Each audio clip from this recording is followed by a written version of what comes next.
You're listening to the We Are Libertarians Podcast Network. Find all of our shows at wearelibertarians.com. Bridget Jones, it's time to live.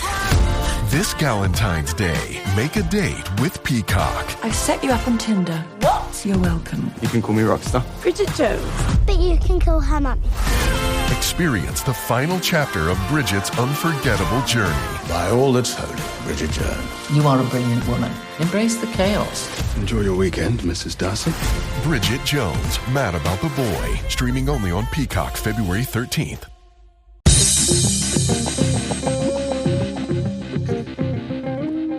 Welcome to We Are Libertarians. I'm your host, Chris Spangle. We bring you all of the irreverence modern politics deserves while putting people before political parties. We examine current events from a libertarian perspective with the goal of leaving you better informed. Please be sure to rate and review us on iTunes, like us on Facebook, and subscribe on Patreon at wearelibertarians.com. In exchange for supporting our program, we give you all kinds of bonus content and free stuff.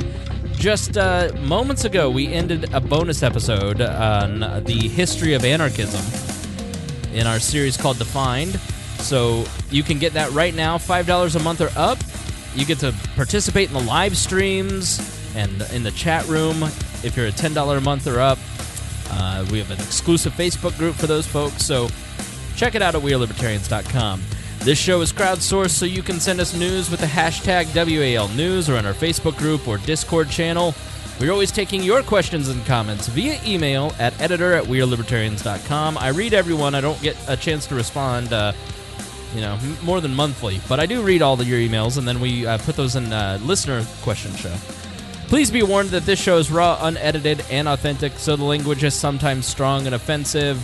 With me, the reason it'll be offensive tonight is the legendary Tad Western. Welcome, Thank you for having me on tonight. Yeah, I'm glad. Everybody else must have been busy. No, if we're talking Trump, I want to have the old Tadster here. Oh, am I the Trump expert? The go-to? What would my title be if we were? Oh, we are on TV. What's my projected title right now? Well, Tad Western, Trump Wrangler. Oh, Trump Wrangler. There we go. Yeah, I like that. That other voice laughing you hear is Matt Wittleif. Matt, how are you? I'm doing well. It's amazing to meet Tad Western in person. You've never met the old Tadster. I don't think we've ever met before. 10 minutes ago, yeah. Yeah, you got a nice, Tad has a nice shirt on. It's got palm trees. It's a linen shirt. Looks like he just came off the bar over at Cheeseburger in Paradise. You know what? I wish I would have stopped by and got some Jimmy Buffett beer, but what is that, Land Shark? Yeah. But yeah, I've been drinking a margarita, a whole lot. maybe. Yeah, margarita actually sounds good. Well, Tad, you watch every one of his speeches. His Jimmy Buffett? Yeah, Trump's rallies. Matt's on it. Yeah. Look at Matt. Trump's rallies are basically just 45-minute stand-up comedy routines. He's doing crowd work. Look at the media back there. Oh, he's got his go-to. Look at the. I mean, that's where he comes up with the fake news, lying. I mean, it's great. It is like a stand-up show. Look at this. See, they want me to read this on the teleprompter, but let's get it out of here. Yeah, the best is when he has the protesters and he's like, "Go home to mom. Your mom's voting for Trump." Just go back and watch some of the rally highlights. Just do yourself a favor. Even if you hate Trump, watch the rallies on YouTube. I like it. It's subscriber. He is an entertainer. Exactly. He knows what. Yeah, he's. We have hilarious. Quite the show for you planned tonight. We are going to talk all about the Russia stuff that is happening. I've got clips prepared. I've got articles prepared. I've got opinions. I know they have opinions, so we're ready to go. Let's just jump into it. We have a lot to talk about because I've gotten very few times. I don't know I don't know if this happens to you guys, but I think by the nature of what I do and the podcast that I have, I get messages from people all the time going, "Hey, what should my opinion be on this?" It's not even that. It's like, what incarnation is happening? I just break this down for me in a very quick way. And so the highlights of what's going on is that on Friday, the Mueller investigation released an indictment on 12 Russian intelligence officials right as Trump was about to meet Putin. And so the timing is suspect, which we'll get into. Yeah, well, they cleared it with Trump earlier in the week. Did they? Right, yeah. They met on like Monday or so, or at least Rosenstein, I believe. It gave him a heads up. But he knew it was coming. And I'm sure it was totally innocent. And so... Nothing political. Not at all. And so, excuse me, then Trump goes and meets Putin. Like, they've met in person a couple times and in passing, but they've not had, like, a sit-down conversation, so they met for a couple hours. You know, like, Trump's meeting with these Supreme Court nominees for, like, 20 minutes. But Putin, he gives him a couple hours, 3-hour conversation. It's just Trump and Putin. Same with Kim Jong-un. It's just the two of them with their translators in a room. Can't imagine how quickly debriefed those translators are on both sides. And how do you translate huge in Russian? And so then they come out for a press conference, and it goes pretty well. And this is so Putin says some things. If you want to hear the whole press conference, we have a podcast feed called Raw Audio Politics. And I put in this entire press conference, today's press conference, yesterday's press conference, the Putin interview with Chris Wallace, and the Trump interview with Tucker Carlson. So you can hear all the first sources. You can go and read all of the articles that I read in prepping for this show at wearelibertarians.com, or sign up for our email newsletter where I send you the links, the show prep, via email after every episode. So you can see all the different opinions and pieces and articles and everything. I show my work, basically. But there's just one link at the bottom that says Wikipedia. Just this one link of the. Don't make fun of the last show that we just did. It's one link. It's my photo, and it says ChrisSpangle.com. Trust me, I know what I'm talking about. I am dear leader. I am dear leader. So the two of them, Putin makes Trump wait for an hour. Yeah, that was pretty boss. He apparently does this all the time. Yeah, he did what Trump did to the Queen. Right. Yeah. Yeah. So they have this press conference. Putin says some stuff. Trump says some stuff. And then Trump says some more stuff. And then he says, I didn't say that. And then he says, no, I did say that. And then it's all a mess. And that's kind of where we're at.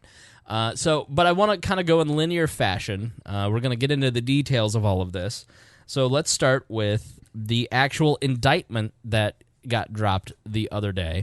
Now, I chose to so I've taken the different pieces of this, and what I always try to do when I'm putting together one of these research shows on a current event like this that everybody's talking about, and I want to bring you all of the information of what's going on. And so what I try to do is I try to go to a bunch of different news sites and find the different opinions on what happened, all the different news, because you would be surprised that if you go to the Washington Post every day, and then you go to Vox and National Review and Reason, they all say something completely different than what the Washington Post says. And then they say something different from each other. So there's always a bunch of different opinions. And that's why I think what we try to do is give you what's going on in the news from an objective point of view and give you our opinion on it, as well as arming you with a bunch of links that you can go and research for yourself. And so what the best breakdown of the charges and what actually happened was on The Intercept, which isn't a surprise. Intercept is left libertarianish. It's basically run by Glenn Greenwald, who was involved in all the Snowden stuff. Very trustworthy source when it comes to fighting the security state. I think he's a Russian agent, though. That's what a lot of people Snowden say. Still there? But it's fake news. He apparently just met Snowden. Throw it out. And so the guy named Michael Lee on the Intercept.com on the 18th wrote, "What we learned about Russian and U.S. spycraft from the Mueller's indictment of hackers." So they basically break down what this indictment was a full breakdown of the hacking of the DNC emails, who did it, how it happened, and all that. So there's a ton of conspiracy theories going around. And so why I think this was so informative to me is that you see articles from like the New York Post basically saying, you know, there's this group of ex-intelligence agents who are all saying that they're the ones who hacked in, or that they have it on, there was a a guy with the last name of Murray, who was going around basically Bill? saying Bill Murray, or maybe one of his I believe brothers, maybe one of his brothers, Dennis Murray. So who was basically saying, he talked to Snowden, or he talked to Assange, and it wasn't the Russians and blah, blah, blah. But The Intercept basically has accepted the premise that it was the Russians, and the indictment, if you read it, is a narrative account of how they broke into it and hacked it, and it's very detailed. And what I like about this article is that they give you the details and then also fill it in with other details, and you walk away going, okay, the Russians did it. Because I was pretty skeptical. I mean, even sitting down, because I don't know. I'm not a security expert. I'm not either, but I can tell you, if it's coming out of Bob Mueller's mouth, it's a lie. That's right, Tad. And I've got the alternate facts over here. So The Intercept writes, the indictment says that the organization DC Leaks, which we had talked about previously, Yeah, they had been registered, yeah. Yeah, DC Leaks basically was, along with WikiLeaks, where you were getting a lot of the emails, and that was the origin of Pizzagate. Now, you went to Washington, D.C. Now, I heard you went to Comet Ping Pong. I have never been in the basement of Comet Ping Pong. Well, I'm not saying you were a participant. I heard you were investigating. No, I've never stepped foot in D.C. Okay. Inside the Beltway, as the locals say. See, Matt, He would do that or wouldn't do that? No, see, Tad is a great... Actually, it was my hard drive that got shot when that guy went to shoot the pizza place up, and just a random hard drive got a bullet through it. Now, Tad is obviously a foreign power agent, and he would never tell. Right. So sovereign state of Tad. So DC Leaks at the time claimed that they were started by a group of American hacktivists and the persona Guccifer 2.0, who claimed to be Romanian, a lone hacker. They're both controlled by named Russian intelligence officers, and they basically, in this indictment, name the intelligence officers. Yeah, they're all named. And I'll explain how they got there in a moment. So the Russian officers took steps to anonymize their hacking and infrastructure, according to the indictment, trying to leave no trace of their identity, as they rented servers, registered internet domains, and set up accounts for email, Twitter, and other users. But they didn't do the best job compartmentalizing this infrastructure. This allowed Mueller's team to confirm that the people were behind a number of ostensibly distinct operations: DC Leaks, Guccifer 2.0, the Spear phishing campaign, and the hacks of the DCC and DNC networks. For example, the Spear phishing emails that John Podesta, Clinton's campaign chair, and others received included links to the URL shortening service Bitly. This Bitly account was created and it was registered using the email address durbinasabel@mail.com.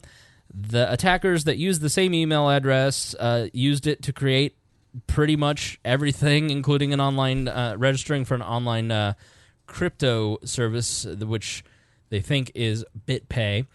That's how they paid for the website. Yeah, this same cryptocurrency account was used to pay for registering the domains to DC Leaks.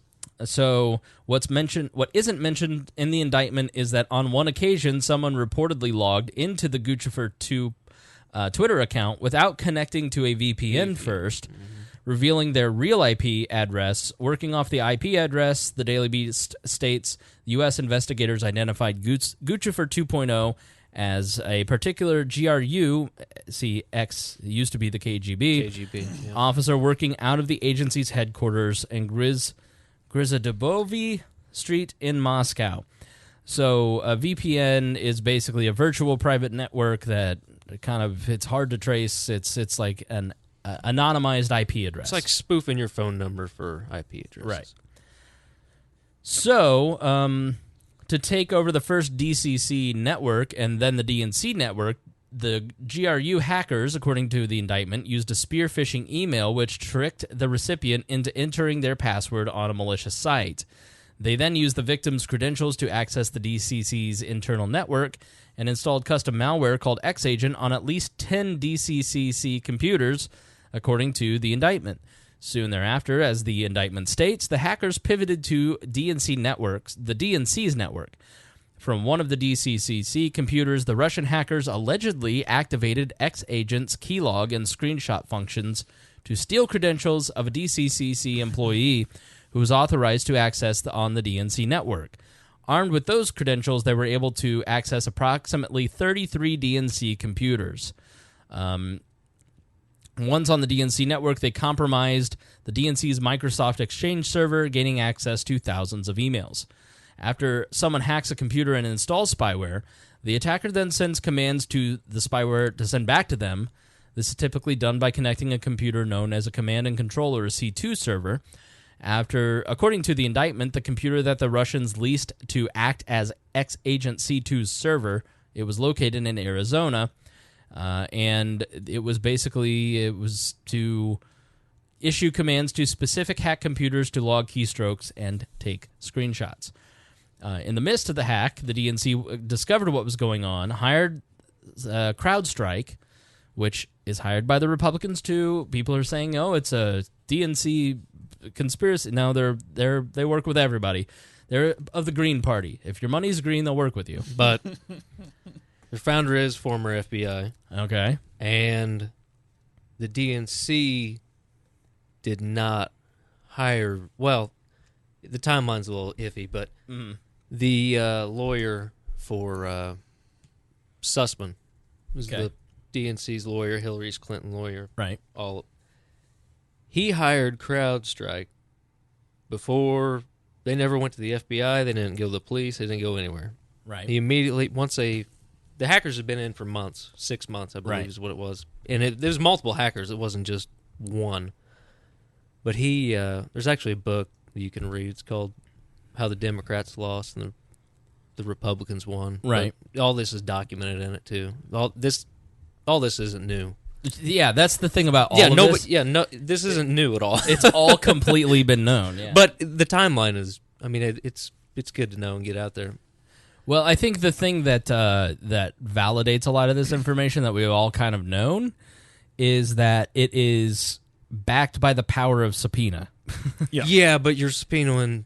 There's no Americans. They're never going to show up, so there's not going to be... You're innocent until proven guilty, and there's never going to be... They're not going to show up, so there's no discovery, so... Yeah, so what I'm saying is they're subpoenaing BitPay, the server companies, Facebook, Twitter...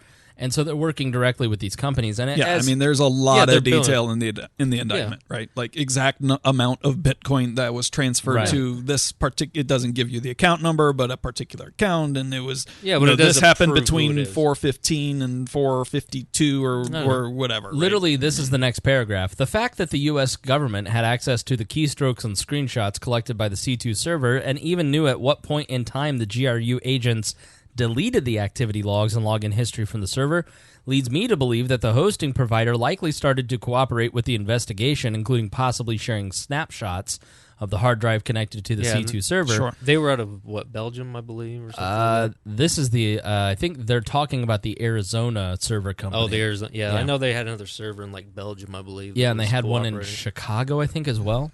Yeah. It also appears the hackers were unaware that the DNC was onto them until after CrowdStrike published their findings. They appeared to have deleted logs from their C2 servers after U.S. investigators already had access to it. In addition to leasing a server in Arizona, the Russians also allegedly leased a separate server in Illinois, where they installed malware. So clearly they were onto them before the hackers knew.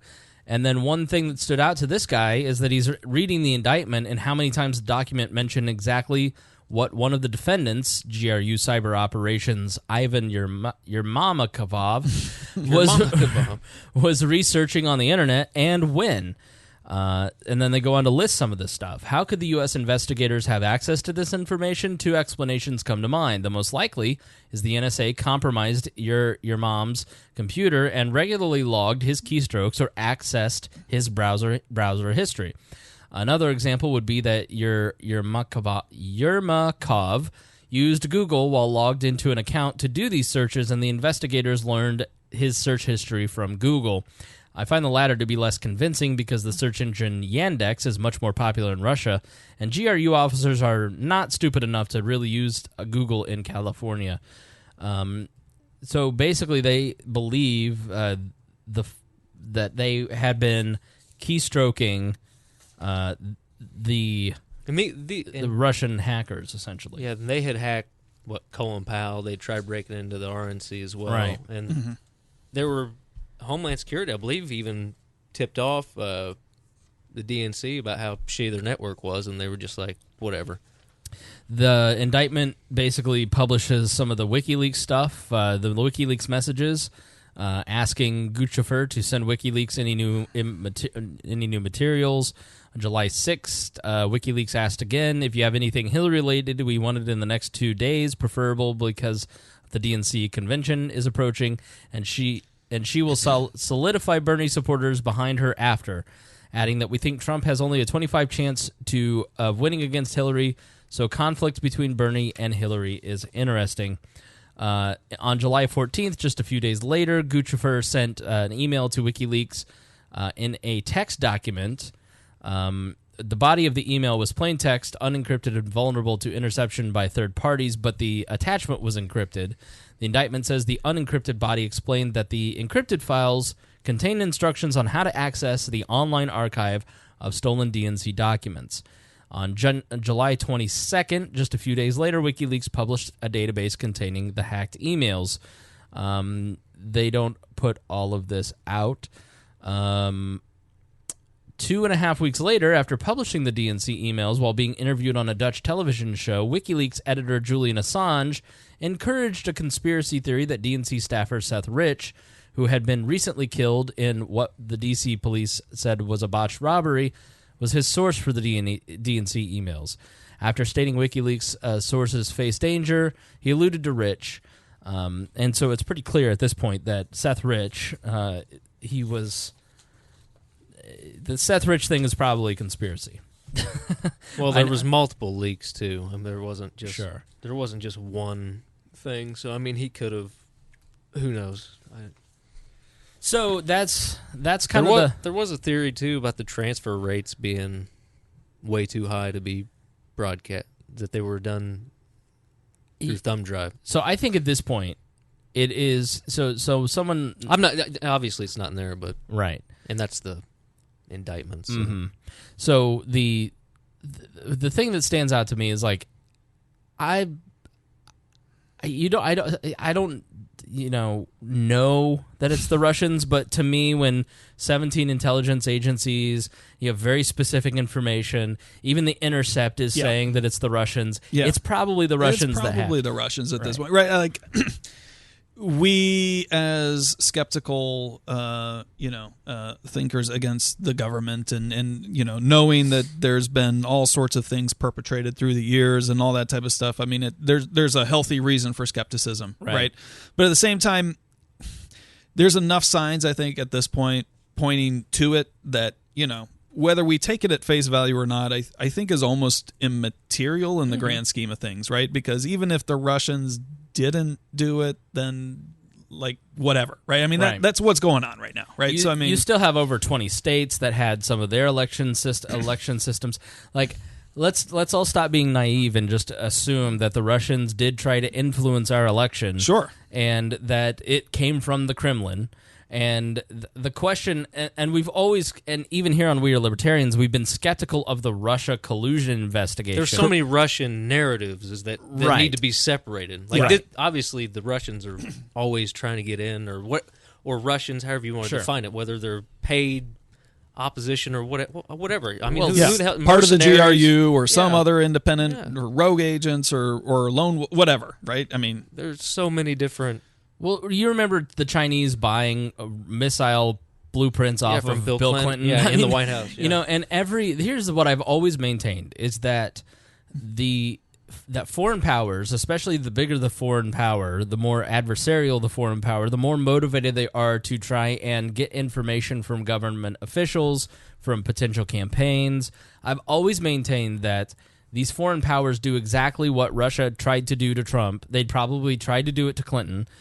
Half a dozen times they hit the Trump administration trying to gain access. Yep. I'm sure that half a dozen times they tried Clinton too. Mm-hmm. There have always been attempts by foreign powers to get information. This is how spycraft works. Yeah. And so I think what we have seen with what Donald Trump has brought to America is the investigative journalism of the New York Times trying to find out what's going on with Trump, and we're seeing what goes on in American politics. And so the Trump administration, even if there was interest in finding out what was in these emails, which there clearly was, even if they did have meetings trying to find out what was in the emails, it didn't seem like it really went anywhere. Right. And we, at this point, are starting to see, it's sort of like, what's the point of the Mueller investigation? Like, we can... Well, there was no defined scope when it started, right. So no... We can pretty much tell at this point that there wasn't collusion, that Donald Trump wasn't even capable of colluding. He can't collude with himself, I mean, which we'll get to as the last few days. And so they didn't act on this information. Like, I think at this point we've tapped out. We've hit the bottom of this well. So what's the point of the investigation? Even calling it influence in an election, I mean, no votes were changed. It was literally hacking DNC, the private company, which obviously it'll have an effect when you release the documents on what the public thinks. But by God, we were down to Trump and Hillary at that time anyway, and it wasn't like, I mean, who was undecided? So there's a very, like, we always knew that somebody hacked into the DNC, that someone was trying to influence the election. We've known pretty much from the start that it was probably the Russians who did that, because they did not like Hillary Clinton. Well, CrowdStrike came out the day after they investigated, and that's when they said it was the Russians. So they had obviously seen, from what I was reading, the forensics on it was everything that you'd read in that. Right. They had seen before trying to attack various other government agencies and whatever the hell they secure. Right.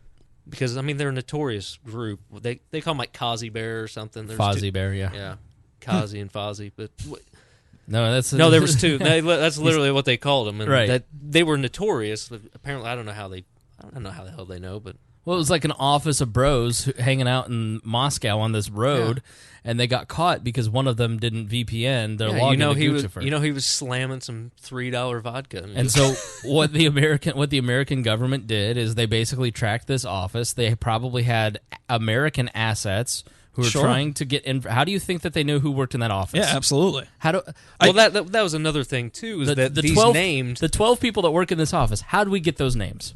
Well, they were FBI. They were FBI. They had known. They were. I mean, it's not hard to figure out intelligence agencies. Right. So nobody keeps a secret. So the question for the Mueller investigation was, did Trump collude? I, at this point, can say with 95% certainty that I don't think that there was any collusion. I don't think so either. There's one small reference I saw in the indictment to the Trump campaign, but it was either Guccifer or WikiLeaks or whatever reaching out to try to like Papadopoulos, fish. Like, that was the Roger Stone thing too. Yeah. Roger Stone sent him a Twitter. Yeah, Roger's going to go to jail at some point sooner than later. Like, it's pretty clear, the writing's on the wall that Mueller's really after Roger at this point. And it's funny, like Manafort, Conrad Black, and Roger Stone basically invented lobbying in the 80s. Yeah. And they've done so much illegal shit that they've gotten away with. They're in their 80s and they're going to be behind bars because of what they started. Yeah. So the Mueller investigation and the Trump, like, if Trump did nothing wrong, let's move on. The real problem is that you have a foreign power like Putin trying to disrupt our elections, and that's the very serious issue that Americans need to come together and work on. I think we, to a degree, can tie that out a little bit differently too, right? Because you can argue the merits or the constitutional power, whether he should or shouldn't have it as an investigator, as Mueller, right? But his sole mandate and remit is not to go try to find Trump collusion. Right. I mean, that's not what he's there for. No, he's supposed to be investigating a crime that committed. Here's a crime, right? Yeah. I mean, he has indicted quite a few people on crimes at this point, and so I think on that criteria, there's progress. Now, is it worth the sideshow? That's a different question. Funny you should mention that, because Andrew McCarthy, former federal prosecutor, writer at National Review, and podcaster now of the McCarthy Report, wrote a piece on July 16th titled Mueller's Politicized Indictment of 12 Russian Intelligence Officers. I'm not going to read you the whole piece, but I'm going to give you some of the highlights here. Make no mistake, this is nakedly politicized law enforcement. There is absolutely no chance any of the Russian officials charged will ever see the inside of an American courtroom. The indictment is strictly political document by which the special counsel seeks to justify the existence of his superfluous investigation. Rosenstein made another telling remark at this big press conference. The Justice Department, he explained, will now transition responsibility for this case to our department's National Security Division while we await the apprehension of the defendants. They're going to be waiting a while. Now stop giggling over that last part, the bit where we hold our breath until Russian dictator Vladimir Putin extradites his spies into the FBI's waiting arms. I'm talking about the first part, Mueller's case, the definitive case about what Russia did to interfere in the 2016 election, is no longer Mueller's case. It is being transitioned, i.e. buried, in the Justice Department unit that deals with counterintelligence matters that do not result in public trials. This underscores what we have been arguing here since before Mueller was appointed. There was no need and no basis in federal regulations for a special counsel. A special counsel is supposed to be appointed only when there are a concrete factual basis to believe federally prosecutable crimes have been committed, calling for a criminal investigation, and B, a conflict of interest that prevents the Justice Department from conducting the criminal investigation. As we've observed countless times, there was no basis for a criminal investigation of President Trump or the Trump campaign. The fact that Russia interfered in an American election, as it routinely does, never meant that the perceived beneficiary of the interference was criminally complicit in it. There is no known evidence that Trump campaign officials have had any involvement in hacking by the Russia intelligence services. Mueller's new indictment powerfully suggests that this could not have happened. The Russians were expert in their cyber espionage tactics. They did not need anyone's help, and they took pains to conceal their identity from everyone with whom they dealt. Moreover, even though the Trump campaign officials have been charged with other crimes having nothing to do with the 2016 election, and some of those Trump officials had contacts with Russians, Mueller has never charged one of them with a crime related to Russia's espionage attack on the election. Nor has he ever elicited from any defendant who pled guilty an admission of any such crime. The only known allegations of such crime are contained in the unverified Clinton campaign-sponsored Steele dossier, and the Trump campaign figures implicated in it have either not been charged, see Carter Page, Michael Cohen, or have not been charged with a collusion crime, see Paul Manafort. Thus, among the worst aspects of the Mueller's new indictment is the continuation of the Justice Department's politicized perversion of its criminal counterintelligence mission. Lacking the requisite basis to conduct a criminal investigation, the Justice Department used its counterintelligence mission as a pretext for appointing a special counsel. This was grossly improper. 1. Counterintelligence work, which is geared at thwarting the operations of hostile foreign power, is not the work of a prosecutor who builds criminal cases. 2. Not surprisingly, then, there is no authority in the regulations to assign a special counsel to a counterintelligence investigation. And 3, because counterintelligence authorities do not afford Americans the due process protections required in criminal prosecutions.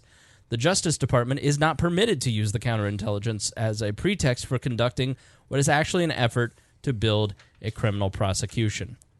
So, and he basically goes on to say that he's woven an indictment that can never be tried out because it involves foreign powers, and you're not going to be able to put any of that on trial before the public because it all deals with foreign powers. And so now the purported need for Mueller is being rationalized on 2 fictitious premises. The first is that the new indictment shows we need Mueller to get to the bottom of Russia's perfidy.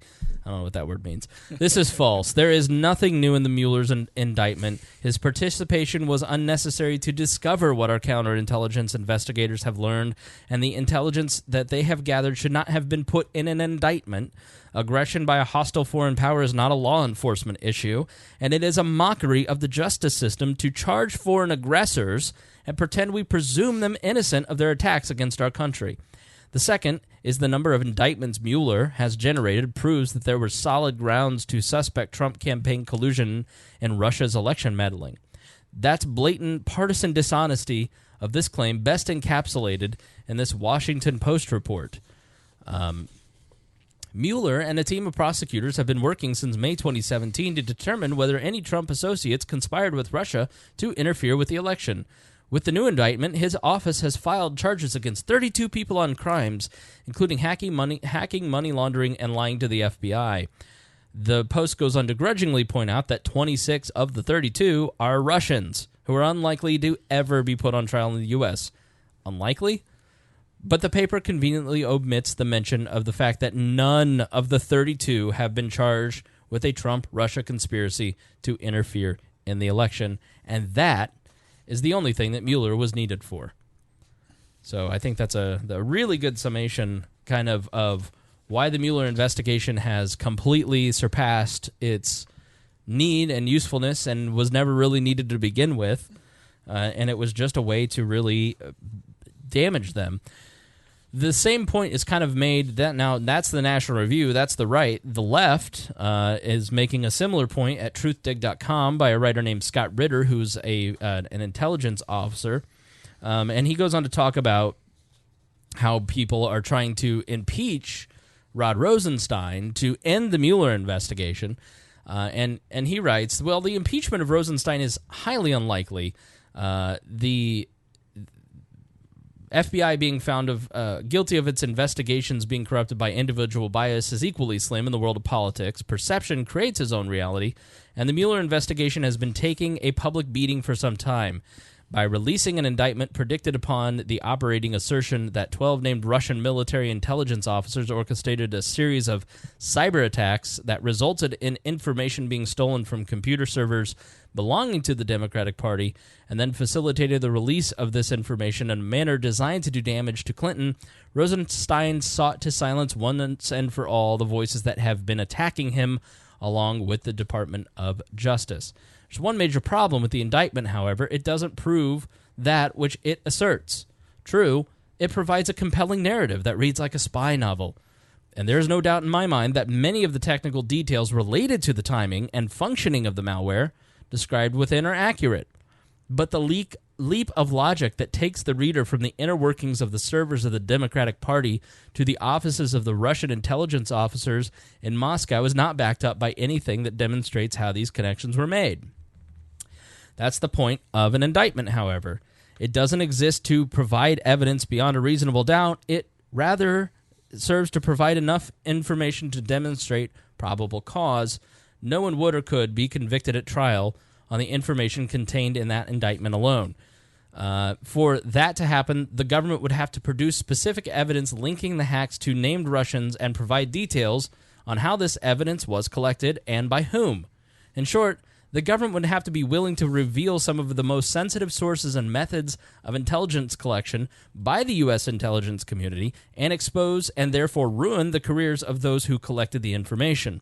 This is something the government has never been willing to do, and there is much doubt that if, for some odd reasons, the Russians agreed to send one or more of the named officers to the U.S. for indictment, that this indictment would even go to trial. It simply couldn't survive the discovery to which any competent defense would subject the government's assertions. Mueller knew this when he drafted the indictment, and Rosenstein knew this when he presented it to the public. The assertions set forth in the indictment, while cloaked in the trappings of American justice, have nothing to do with actual justice or the rule of law. They cannot and will never be proved in a court of law. However, by releasing them in this manner suggests that the government is willing to proceed to trial, a perception that is created and implies that they can withstand the scrutiny necessary to prevail, and as we know, perception is its own reality. So I thought that was a pretty, and he goes on to talk about in 2017, The Intercept talked about its own spear phishing campaign. It's titled Spear Phishing Campaign TTPs Used Against U.S. and Foreign Government Political Entities. It's a highly technical document where basically they outline the American government's ability to do exactly what the Russians did to the DCCC and the DNC. And so he basically just demolishes the idea that this had anything to do that this was anything other than a political move by Mueller to justify his existence because people just won't know any better. Well, nobody reads documents. Right. Well, I mean, I don't think the general public always understands the difference between an indictment and what a grand jury does versus what a formal trial is and all that stuff. Absolutely. So it is theater. It is perception. I haven't wrestled through it all, but I mean, to what end, really, at this point? I mean, I'm not. I don't know if. I think that, again, this goes back to some sort of like the quote unquote deep state and Mueller and his history in the FBI and all the people, and they're really trying to go after Trump, or, he found himself in this situation due to political pressure. Something had to be done, and he gets appointed, and now he's here, and now the we're rolling downhill, and when does it stop? Right. I think it's probably a little bit more of the latter. Yeah. There's probably a hint of the former, right? But, Mueller is not a raging liberal or anything like that. I mean, he's a registered Republican. He's a part of the conservative establishment, so. But he also has ties with everybody. I mean, the conflict of interest are huge, and sure, and at any level there, the recusal should be out of mind. You can look at, I'm a libertarian, and you could say Abdul is a libertarian, and like that's the difference between a conservative like Rob Kendall, our good buddy Rob, and Robert Mueller. Like there's a lot of differences. There's a lot of those distance two. between the two, no doubt. Yeah, but so I think what serves as a Republican in the media establishment that we're all familiar with, because here's the thing. Most people's ideology and their beliefs are not based on what actually happens in government. It's based on their friends and their family and the general environment of conversation. Team A versus Team B, right. More than anything. And that's why that sort of proves the point of what Mueller is doing here. He's basically injecting this as Trump because he knows in days he's going to be standing next to Vladimir Putin, and he's going to be asked about the collusion.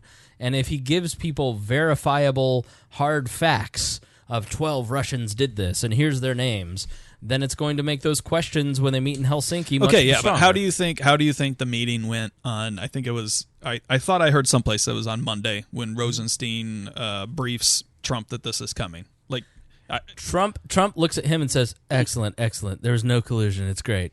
Yeah, go ahead. Release it. First. Exactly, yeah. Right. Because that's all he cares about. Right, because Trump doesn't get that he's completely hosed by that. He doesn't have the kind of political brain that if Rosenstein, I would immediately look at Rosenstein and go, what the fuck are you doing to me, you motherfucker? I will fucking end you. Like, I turn into Richard Nixon in a heartbeat. Well, he would see it as vindication because it's just Russians and it's nothing to do with his campaign. Right. Because that's... I think in his mind... Is there any collusion in it? Yeah. Ha! Right. Well, as the Federalist writes, as Margot Cleveland writes at the Federalist, Trump is right. Mueller's latest indictment suggests he's conducting a witch hunt. And here's the argument that she makes, that basically this indictment sets Trump free. Specifically... let me see, make sure I'm on the right one. Specifically, the indictment alleged Russian intel began its efforts to hack the DNC in March 2016, which was before Super Tuesday 2 and the Florida, Ohio, Illinois primaries, and thus before Trump became the presumptive nominee. Additionally, the indictment did not include any allegations that Trump campaign members colluded with Russia. So much of the hacking was before he was the nominee and before it looked like he was even going to be the nominee. Right. So it's, like, to me, it is... But okay, so where do you think it goes, though? When does Mueller shut down the investigation willingly? I don't think it will. I don't think he will, yeah. I mean, when Trump is in office. You think if he's reelected in 2020, you think this investigation goes on for 6 years? No, because I think the Republicans are starting to get sick of it. Yeah. And I think you even hear people like Rand Paul saying, enough of this already. He's definitely trying to wait it out for the next, until the fall, until after the election. Yeah. Because obviously the Democrats are taking this as, we can impeach this, an impeachable offense. And that's what they're running on. But... If there was collusion, yes. Well, they don't care. They're going to bring up charges no matter what. Yeah, like to me, no, they will if they take power. I mean, they still need to have a reasonable case, right? The idea that Chuck Schumer or Nancy Pelosi cares about Russian meddling because they're patriots does not. I just don't buy that. I don't buy that at all. Just either, as much right? as I don't, I don't buy that your most hardened Republican gives two craps about the country if it means it's going to hurt Democrats. I mean, we see that, like you see that in Trump's words, which we'll get to in a moment. Like, it's about defending Trump, never cede any ground. He did nothing wrong, when in fact he did stuff that was wrong. Like, he said things that weren't right, and he acted in a way that wasn't right. But they're never going to give in on that. And I think he sees it too as a slap in the face of that he needed help to win the election, where he didn't do it himself. Oh, he had all Trump, definitely. It's all about it. That's all it's about. Yeah. So if he says anything bad about Putin, it's almost like he's giving in for whatever reason, but he doesn't realize that like it's a Chinese finger trap. The fact that he won't say anything culturally insensitive. The fact that he won't say anything bad about Donald Trump just reaffirms the perception. Where if he said, hey, I don't like that you did all that meddling. He just thinks that the meddling undermines the fact that he won the election fair and square. Those are now called Thai cave toys. It's very funny. I just came up with it. I'll be at Crackers this weekend. Well, you're the only one. So the end of the Mueller investigation will come about because of Republican pressure. It's going to stop being just a fringe Freedom Caucus fight to now you're credibly damaging the ability of the president to operate, because I think they see the ego wound with this. Like, everybody kind of knows, but now it's to the point that it's hurting the country. And so they're going to really fight. Like, mainstream Republicans are going to start coming out and saying, like, to me, the tell is Rand Paul. Like, when I don't think you can treat Rand Paul as a tell for anything. Well, maybe he's too fringe. Yeah, but I just see it as it's going to end because the Republicans know that they have to end this for their own survival. I was listening to 538 the other day. They use Rob Portman. He's your generic bellwether Republican, right? Right. So when Rob Portman starts swaying one way, then there you go. I think after the Strzok and Page hearings and all that gets settled, I think there's going to be a lot of pissed off Republicans. Yeah. And then that's going to pretty much get the ball rolling. Yeah, but politically, right? I mean, when it gets shut down, and assuming there's no collusion charge, then it has to come with we're done. We found no collusion. Well, even a collusion, you have to have a crime. It's not. I know, but my point being, it is beneficial to the Republican cause. Right. Right. When it's shut down. Yeah. Yeah. Absolutely. Yeah.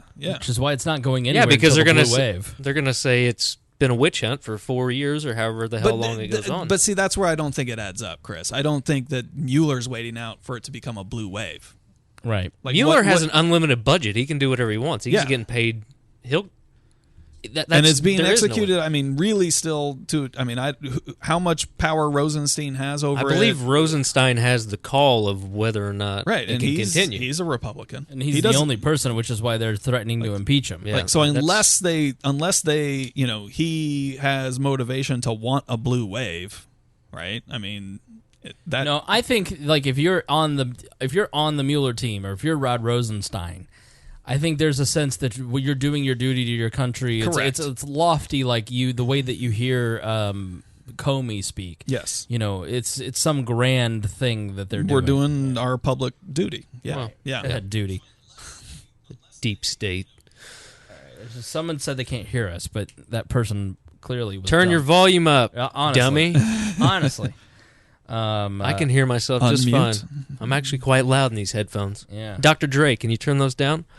Exactly. I need more snare. More snare in his headphones, please. Jeff wants to know if you want to go to the dog park, but apparently you're here, and I will be at the dog park Friday night. You love that dog park. No, I won't be I love the dog bar. My dogs love it. I don't love it. You go to a dog bar every Friday night. I love the chicks, and my dog, Kona, he loves the bitches. That is a good strategy. Take your dog to the dog bar and let the girls pet the dog. Funny thing about my dog is it's a wiener dog. Very good. So I mean, what do you guys like at this point? Should the Mueller investigation be shut down? Oh, I don't think it should have ever been started. But yeah, to me, it doesn't matter either way. I mean, he's fishing for nonsense. He's going to keep finding crimes that have been committed, whether or not they have anything to do with. Well, Paul Manafort's 10-year-old money laundering charges or whatever from Ukraine. I mean, okay, at some point this shit's getting out of hand, and you are finding crimes, but nobody. Maybe once they get Roger Stone. I mean, that's actually not a. I see it more as a political, or just they've got to come up with something to keep going. So they've always got to. You got to bring fish home. No, I for sure think that Roger Stone will get charged, and that'll be the culmination, and then maybe it'll end after that. But he'll probably get something low like, unregistering for foreign whatever. Well, they'll get him on or a process crime. Right. I mean, that's the whole thing they were talking about. How, Trump's wanting to testify or go in and give a statement. It's like, what the hell are you talking about? Why would you ever go talk to? He's reportedly never been under investigation. Roger? No, Trump. Oh, okay. Yeah, he's not under investigation for anything. I was like, I think Stone's probably been under investigation a few times. Oh, yeah. But no, Trump has never, it's been the campaign. I don't know if there's been a time where Stone probably wasn't under but since probably 1970. Right. But don't insult my intelligence and tell me that Trump has never been the target of this thing. Like, that's the whole point of this, right? Target, yes. What I think Tad is saying is that they've been able to get to a formal point, right? Where it's a hot actual thing. Right. Right. So I think the thing that drives me the craziest is the reaction to all this. Oh, everybody's Trump derangement syndrome? It's exactly what it is. It's like... It's off the charts. Side effects equal. All of this is off the charts. All of it. Well, it's outrage. It's outrage. Honestly, culture. I don't think, and maybe I'm just being a grouchy Gen Xer at this point, right?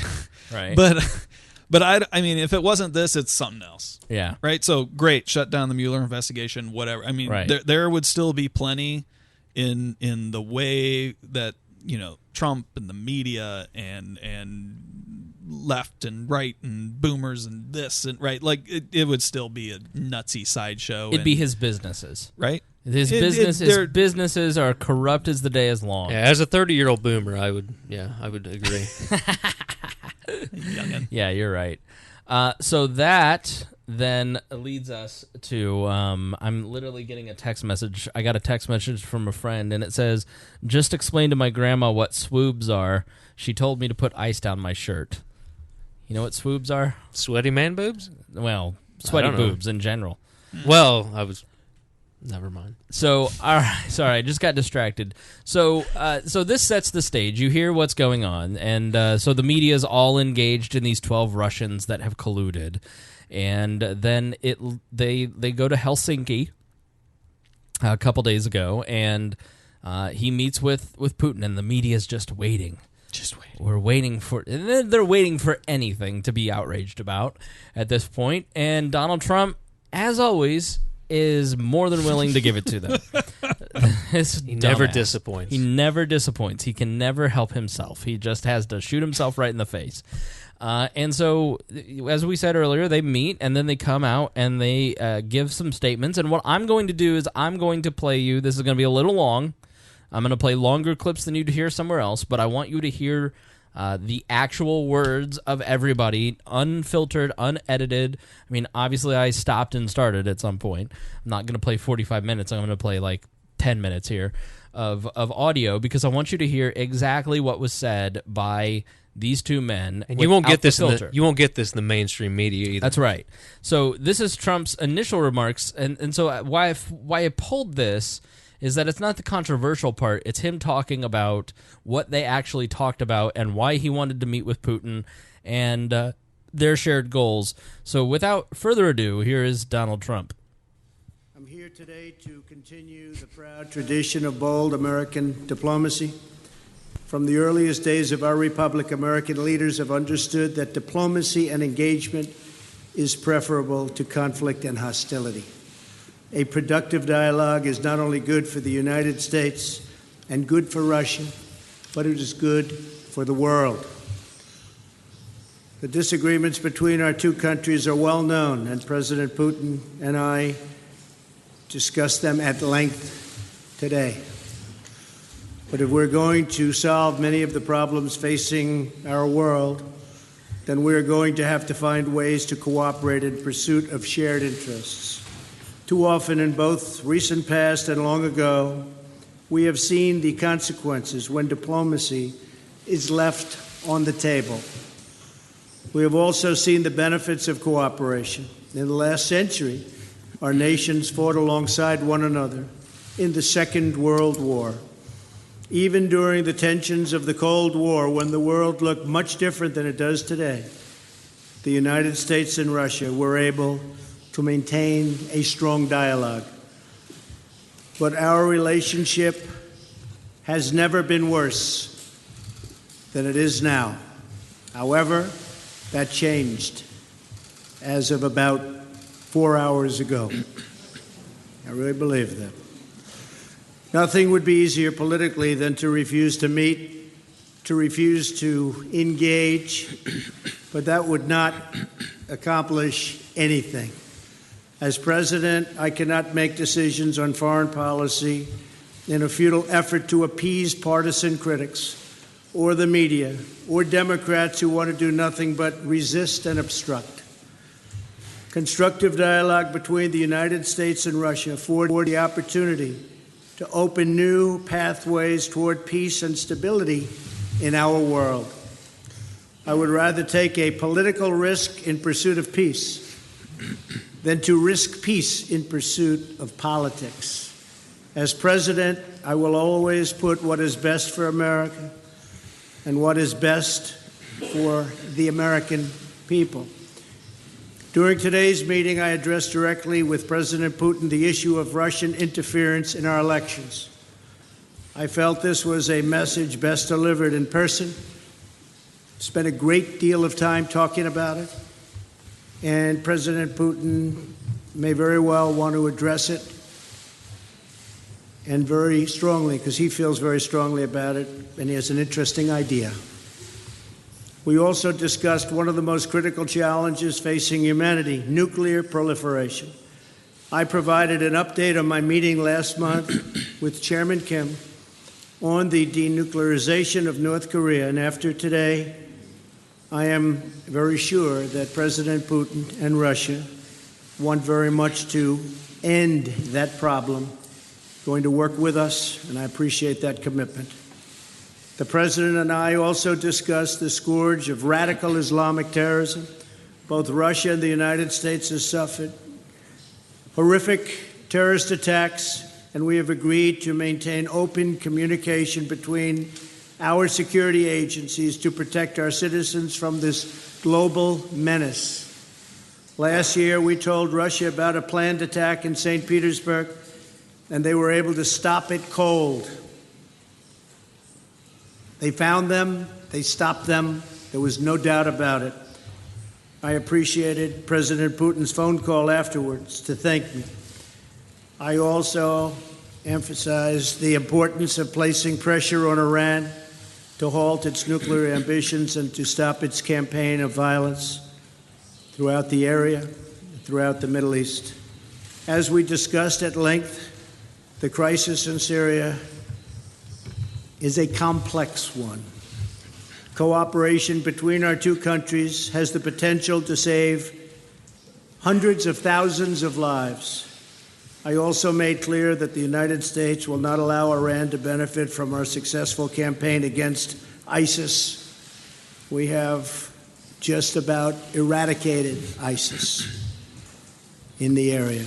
We also agreed that representatives from our national security councils will meet to follow up on all of the issues we addressed today and to continue the progress we have started right here in Helsinki.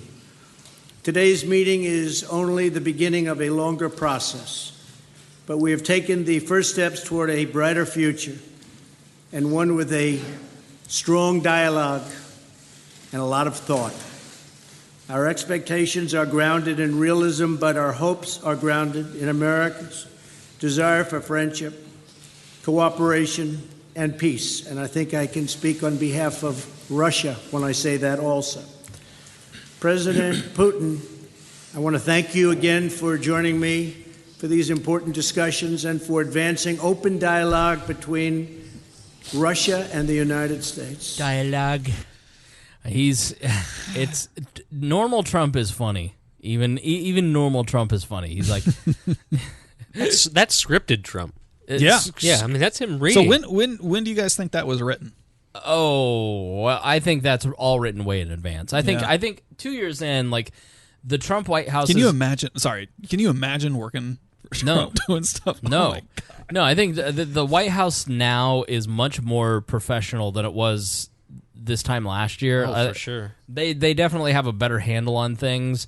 And in the clip, the last clip that I'll play, you'll hear part of that panic because of him. Mm-hmm. So yeah, he stays mostly on script here. Right. There's a little bit of Trump editorializing, basically saying it's good for us to meet. Diplomacy is good, and like people were getting. There's one guy named Doug Mataconis who he writes Outside the Beltway. He's a very smart individual, but he's like, I will never support Rand Paul again because Rand Paul said, Rand Paul basically said, like, we should talk to our enemies. That's the purpose of diplomacy. It keeps us from going to war. And then he's like, I'm not supporting him because of that. It's like, what's wrong with what he said? I like pretty much everything he said. I don't understand why people are more flip shit over this than they were with little Kim Jong-il. Like, what? Or Un, whatever. It's because no one flipped much about this. This part was fine. Right. Had he shut up, well, he took questions. No, I know. Well, never take questions. Yeah. No, here's the thing. Scripted Trump. Well, they're pissed at the meeting. Non-Twitter Trump. Non-taking questions Trump. Fine. He'd be at 50% approval rating. There'd be no blue wave. Donald Trump on Twitter and in Q&A, not so good. Yeah. No, the thing is... Yeah, but the other thing, the fun paradox of this is that if it was only scripted Trump, he wouldn't have won. That's exactly right. No, he would have been boring. He would have had a higher approval rating, right, but less likelihood of actually winning, right, or even being reelected. In 2 weeks, nobody will give a damn. Right. So, no, exactly. It's been 9 days since Brett Kavanaugh was a nominee. Do you even remember Brett Kavanaugh? Do you remember any of that? I think I went to middle school with him. Right, exactly. I went to Brett. I was the news media just moves so damn quick. And the only thing they're hinging on is this Russia shit. So right. So, yeah, the Russia stuff is falling apart, so they have to amp it up, and that's why, like, the hyperbole around Russia is getting to the point where he's a traitor, and he's, like, because... This is cause for impeachment, just the meeting. Just the meeting is cause for treasonous. Okay, all right. Yeah. All right. So he goes on to take questions, and here is the first question that got him in trouble. Mr. President, you tweeted this morning that it's U.S. foolishness, stupidity, and the Mueller probe that is responsible for the decline in U.S. relations with Russia. Do you hold Russia at all accountable for anything in particular?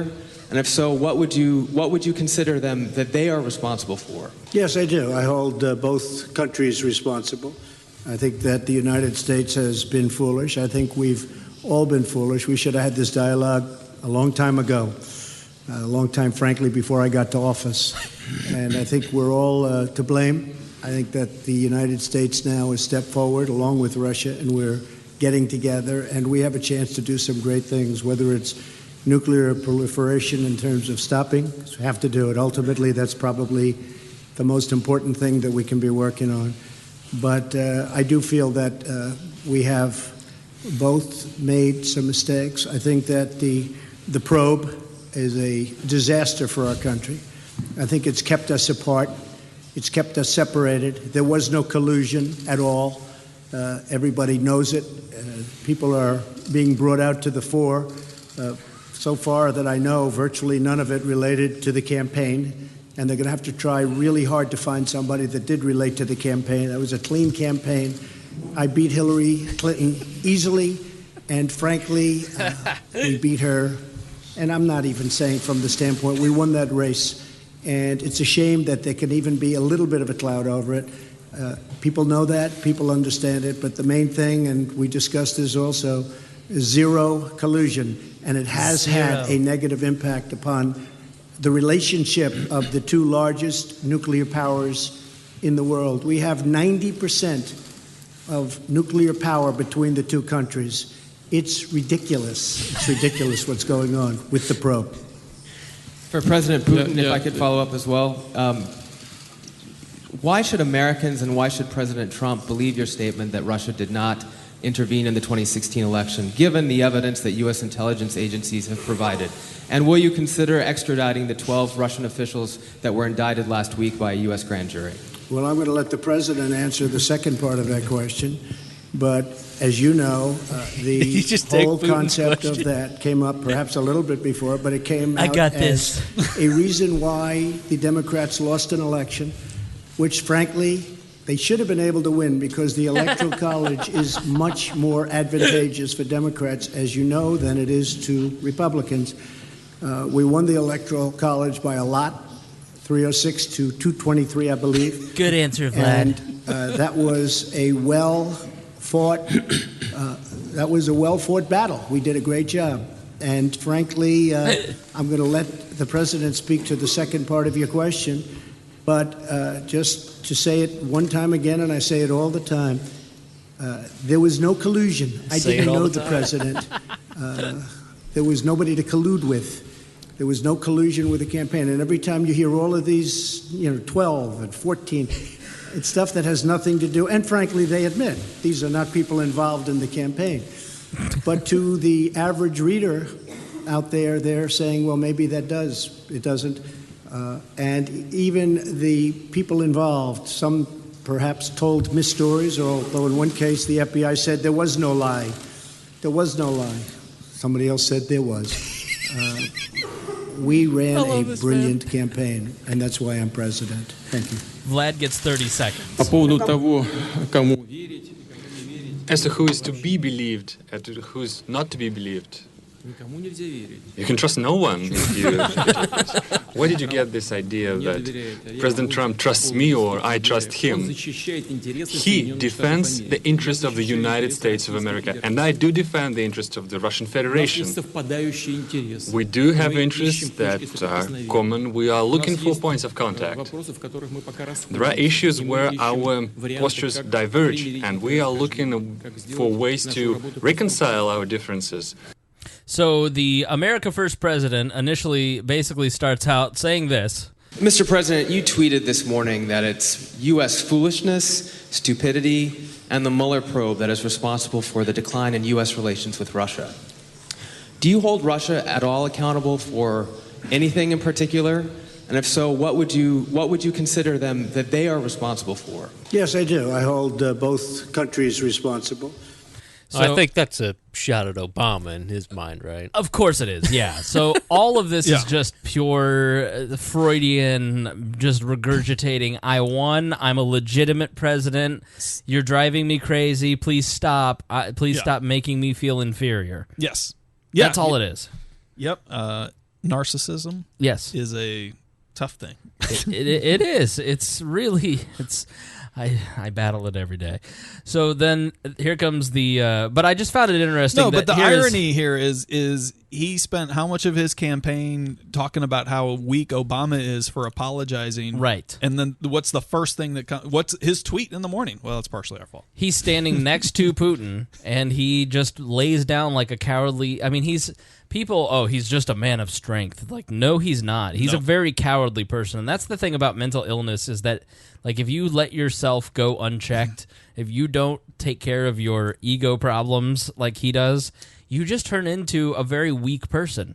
He wants Putin to like him. He wants Putin... Whoever he's next to. Yeah, that's exactly right. He's a people pleaser. He's so they always called Jimmy Carter weak because he was kind of that way. But, like, to me, Trump is just much weaker. I mean, I find him to be a sad figure. Especially on the foreign policy issues. Yes. Because obviously it's not his strong point. Right. So the people he's supposed to stand up to when it's tough, like it's tough to stand next to a guy who kills people who are political opponents. Hillary? Yeah. Who assassinates journalists, who, invades sovereign countries, 2 in the last 10 years in Georgia and the Ukraine. Hillary? Yeah. Like Gaddafi? He's basically he's afraid of the guy a little bit, in my mind, and he wants him to like him because he does respect what Putin is able to build. Yeah. Like, to me, Putin is everything that Donald Trump kind of wants to be, but he has no respect for the liberal fat ankles Merkel.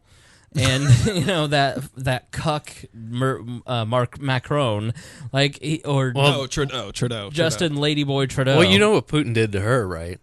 Oh, when they had their meeting, and yes. she hates dogs, and he had his dogs come in and hang out. Yep, pet my dogs. That's one of the best photo ops you'll ever see. Look up those pictures, people. Yeah. They're like the biggest fucking dogs you'll ever see in your life, too. Putin is all about. He's everything Donald wants. Well, yeah, to he's be. KG. I mean, he's been KGB forever. He is. Yes. He's a killer. So, he's a trained, and he rides on the backs of bears. I've seen the pictures. So here's the second question Shirtless. that got the Donald in hot water. Just now, President Putin denied having anything to do with the election interference in 2016. Every U.S. intelligence agency has concluded that Russia did. Is that Jim? Who? Mr. President. Who's asking the question? I don't. It's somebody from Reuters, I think. And he's just, Mr. President. You watch the. I was telling the guys before we started. I was watching the Fourth Estate on Showtime. It's the circus for the New York Times, basically. And so basically, they go behind the scenes and they show you how journalism works. It's really great. I love it. But it's just nothing but soy boys and beta cucks everywhere. I'm just watching it, laughing, going, I want to sit down with my alt-right friend just to hear him laugh at it's like Michael Bambaro. Did you see the picture that was posted about the New York Times? It's ice cream day in the office, and then they're all lined up, and then somebody posts a picture like, you got to be fucking kidding me, because it's like guys wearing flip flops and like tank top, horn rim glasses. The ideal, just what a liberal soy boy or whatever would look like. It was pretty funny. It's just he just you watch the video, he just plays right into that stereotype of what everything Trump hates about the media. Who are you with? Well, that's the funny thing. Neither of these guys, you're supposed to stand up, say your name, and who you're with. That's the protocol. So when other news outlets play it, then you get a mention. Mm-hmm. It's just basic etiquette to stand up and say, my name is Joe Smith from Reuters. But neither of these guys, I'm gonna write them up on the journalistic front. But even Tad Western knows that. But right. So I like Putin. You can trust nobody immediately. But just this guy's voice cracks me up.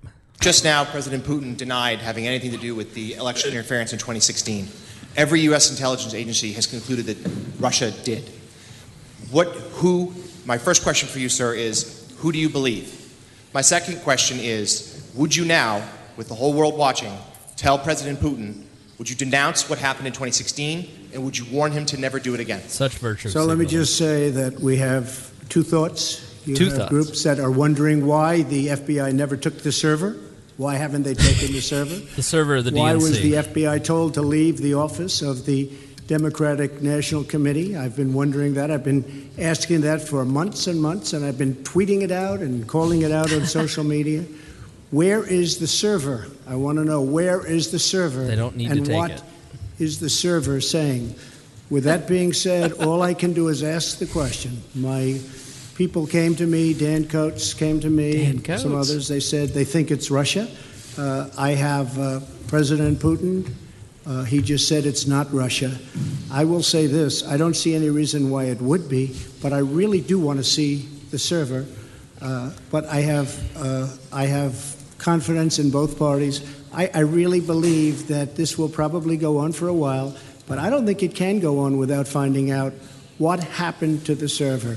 What happened to the servers of the Pakistani gentleman that worked on the DNC? Where are those servers? They're missing. Where are they? What happened to Hillary Clinton's emails? 33,000 emails, gone, just gone. I think in Russia they wouldn't be gone so easily. I think it's a disgrace that we can't get Hillary Clinton's 33,000 emails. So I have great confidence in my intelligence people, but I will tell you that President Putin was extremely strong and powerful in his denial today. And what he did is an incredible offer. He offered to have the people working on the case come and work with their investigators with respect to the 12 people. I think that's an incredible offer. Okay? Who is Seth Rich? I'd like to add something to this. After all, I was an intelligence officer myself. And I do know how dossiers are made up. Just a second. That's the first thing. Now the second thing. I believe that Russia is a democratic state, and I hope you're not denying this right to your own country. You're not denying that United States is a democracy. Do you believe United States is a democracy? And if so, if it is a democratic state, then the final conclusion in this kind of a dispute can only be delivered by a trial, by the court, not by the executive, by the law enforcement. For instance, the Concord company that was brought up is being accused. It's being accused of interference. But this company does not constitute the Russian state. It does not represent the Russian state. And I brought several examples before. Well, you have a lot of individuals in the United States. Take George Soros, for instance, with multi-billion capitals. But does that make him his position, his posture, the posture of the United States? No, it does not. Well, it's the same case. There is the issue of trying a case in the court. And the final say is for the court to deliver. We are now talking about the private, the individuals, and not about particular states. And as far as the most recent allegation is concerned about the Russian intelligence officers, we do have an intergovernmental treaty. Please do send us the request. We will. All right. So I believe him. Yeah, they both. You hear them both do the exact same thing, which is completely misdirect. Like, we're going to move away from the question. Here is the initial question. Just now, President Putin denied having anything to do with the election interference in 2016. Every U.S. intelligence agency has concluded that Russia did. My first question for you, sir, is who do you believe? My second question is, would you now, with the whole world watching, tell President Putin, would you denounce what happened in 2016, and would you warn him to never do it again? So the question is that. Do you think he did it, and do you think that that was a good thing to have happen? Yeah. Donald Trump then immediately starts talking about servers. Vladimir Putin starts talking about elections and and courts and George Soros. Like, he knows how to make a dossier. Exactly. I know how to. I too was in a KGB. Espionage. I am familiar with everything you know. So this server thing that Donald Trump starts rambling on about, the DNC servers were not removed. They were imaged. And so when you image a server, you basically log everything that happened on that server. You don't need to take the physical box. This is an example of Donald Trump not knowing anything about technology whatsoever, and he's talked to Jean Pirro or some, Sean Hannity type who's like, why didn't they take the server? Yeah, that's a good idea. Like your buddy's boomer dad golf buddies trying to understand technology. They didn't need to take the server. They imaged it. As you heard earlier, as we outlined, they were watching all the keystrokes on all of it. They understood all of it. He undermines Dan Coates. Dan Coates was a senator here in Indiana for most of my life, and he seems like a very smart and intelligent guy. I've met him. He's very polite and nice, and he seems to love his country, and he 100% believes that he's the director of the intelligence agencies. He's basically the guy that is at the top of the 17 different agencies, and he repeatedly says that it is That is the Russians. It's the Russians. He said it. He said it again today, and then Donald Trump again said, "Well, it could be the Russians. I don't know. It could." He goes back to could be lots of people. It could be lots of people. He continually undermines Dan Coates and makes his own intelligence agencies look foolish. The Pakistani, there was like some Pakistani guy who worked for the Democrats and set up servers for a bunch of different House people. He was an IT guy. Yeah, an Amwan. IT. What's the story with the Pakistani guy there? Oh God! Do you want me? Do you want the official story? Or do you want the? Give me the official story. Give me 30 seconds of each. From what I understand and remember reading, he was Debbie Wasserman Schultz's personal IT guy, and then he also was a lot of DNC, I believe, and then a lot of various other House and Senate members, IT guy, and then he was running a scam where his company only hired his family members, and then he was running he took over like $3 million, I believe, of taxpayer dollars, so you should be pissed about that. But it was a scam. He'd sign him up, and he was getting like $100K a year per person he signed up, and then it was some big financial bullshit. But he was also Pakistani. He had ties to Hezbollah, whatever the hell. I don't remember what all it was, but and then he disappeared. They found I do believe they found a backpack with his laptop with a server. I think it was a server. It was, I believe, and then all of his access key cards and everything, and he just rolled out. I guess I don't know. Apparently he had some information on Seth Rich. I don't know. It all goes back to Seth Rich, and all right. I don't know. I don't remember the whole story, but look into it. I'm sure Alex Jones has got some. So then he made a wonderful offer. The KGB expert who basically sent intelligence officers to steal information from the other major political party in the United States. He offered, I will help you with investigation. I will send people. We will look into it with you. No, you will send people here to Russia. Okay. And we'll let you watch our people interrogate our agents. And then we should be able to interrogate people that we would want to interrogate. Right. Yeah. This is a wonderful offer. It's so kind of you.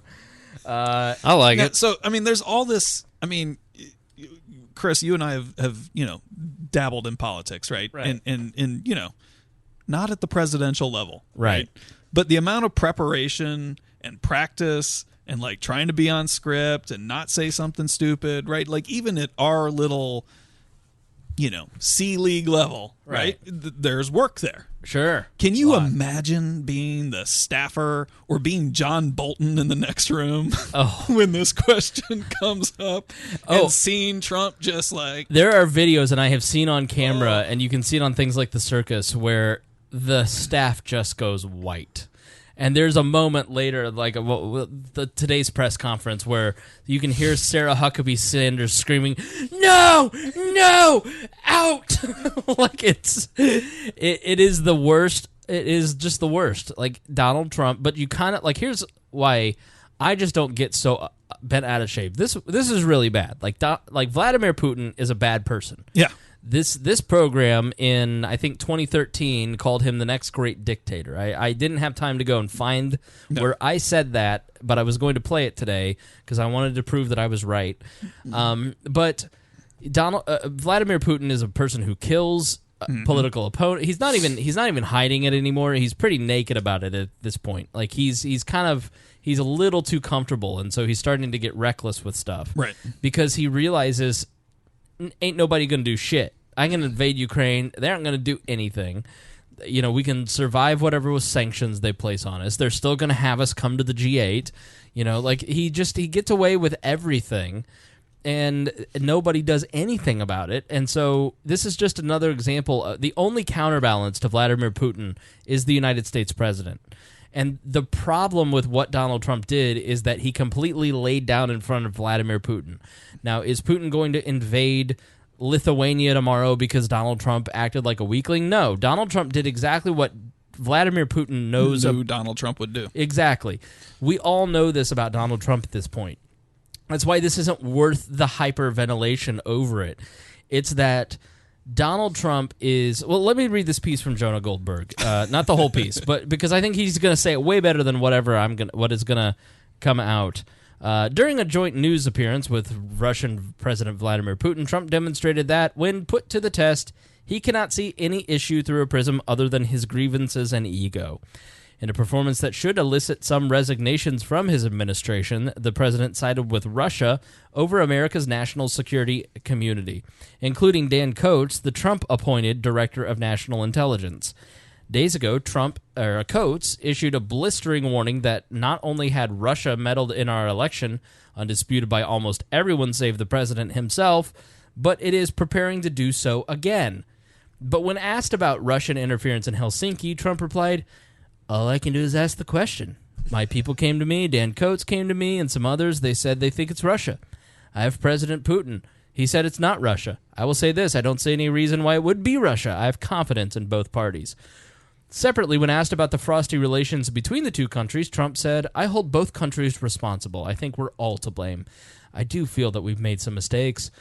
And conservatives are just screeching because this is blame America mentality and this is Noam Chomsky territory. Like, Trump's right, which I'll explain in a moment. How could you be so wrong and so right at the same time? Amid these and other appalling statements, Trump made it clear that he can only understand the investigation into Russia interference as an attempt to rob him. I'm sorry, boring myself. To rob him of credit for his electoral victory and thus to delegitimize his presidency. For most people with a grasp of the facts, supporters and critics alike, the question of Russian interference and the question of Russian collusion with the Trump campaign are separate. Russia did interfere in the election, full stop. Whether there was collusion is still an open question, even if many Trump supporters have made up their minds about it. With Russian interference or collusion, it got Trump over the finish line is ultimately unknowable, though I think it's very unlikely. And that's really what it comes down to, is he's a very sick man. I think he sees it obviously as if he says, yes, there obviously was Russian interference, it's granting some sort of win to Bob Mueller and the Democrats. You know what? I don't know. If you do listen, I mean, he says he came at Putin in the one-on-one. Right. In the prepared statement. Right. Where he had just a little bit of editorializing. I mean, I wouldn't say he was tough, right? Mm-hmm. But he said, I asked tough questions. We went through it. We spent a lot of time on this thing. Yeah, but I don't believe Donald Trump when he says that. True. But he's also tweeted back when all this came out that, the Russians, maybe now they can get the emails, Hillary's emails. So, it's not like he doesn't... I hear you, but I think... He doesn't agree with it. I think the same thing is that as soon as it's the press asking the question... Oh, no, he doesn't want... He has twisted it into this, Right.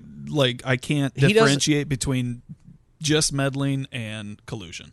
Yeah, I don't think he wants to give them any, in his mind, a bone. Right. He doesn't want to throw him a bone because, Trump admits to Russian collusion, the way they'd run it, but... I don't know. It's a shit show either way. Right. I mean, ultimately, Donald Trump is doing what every U.S. president has done. He's trying to be cordial and suck up a little bit to Vladimir Putin because they all think they can charm Vladimir Putin into moderating.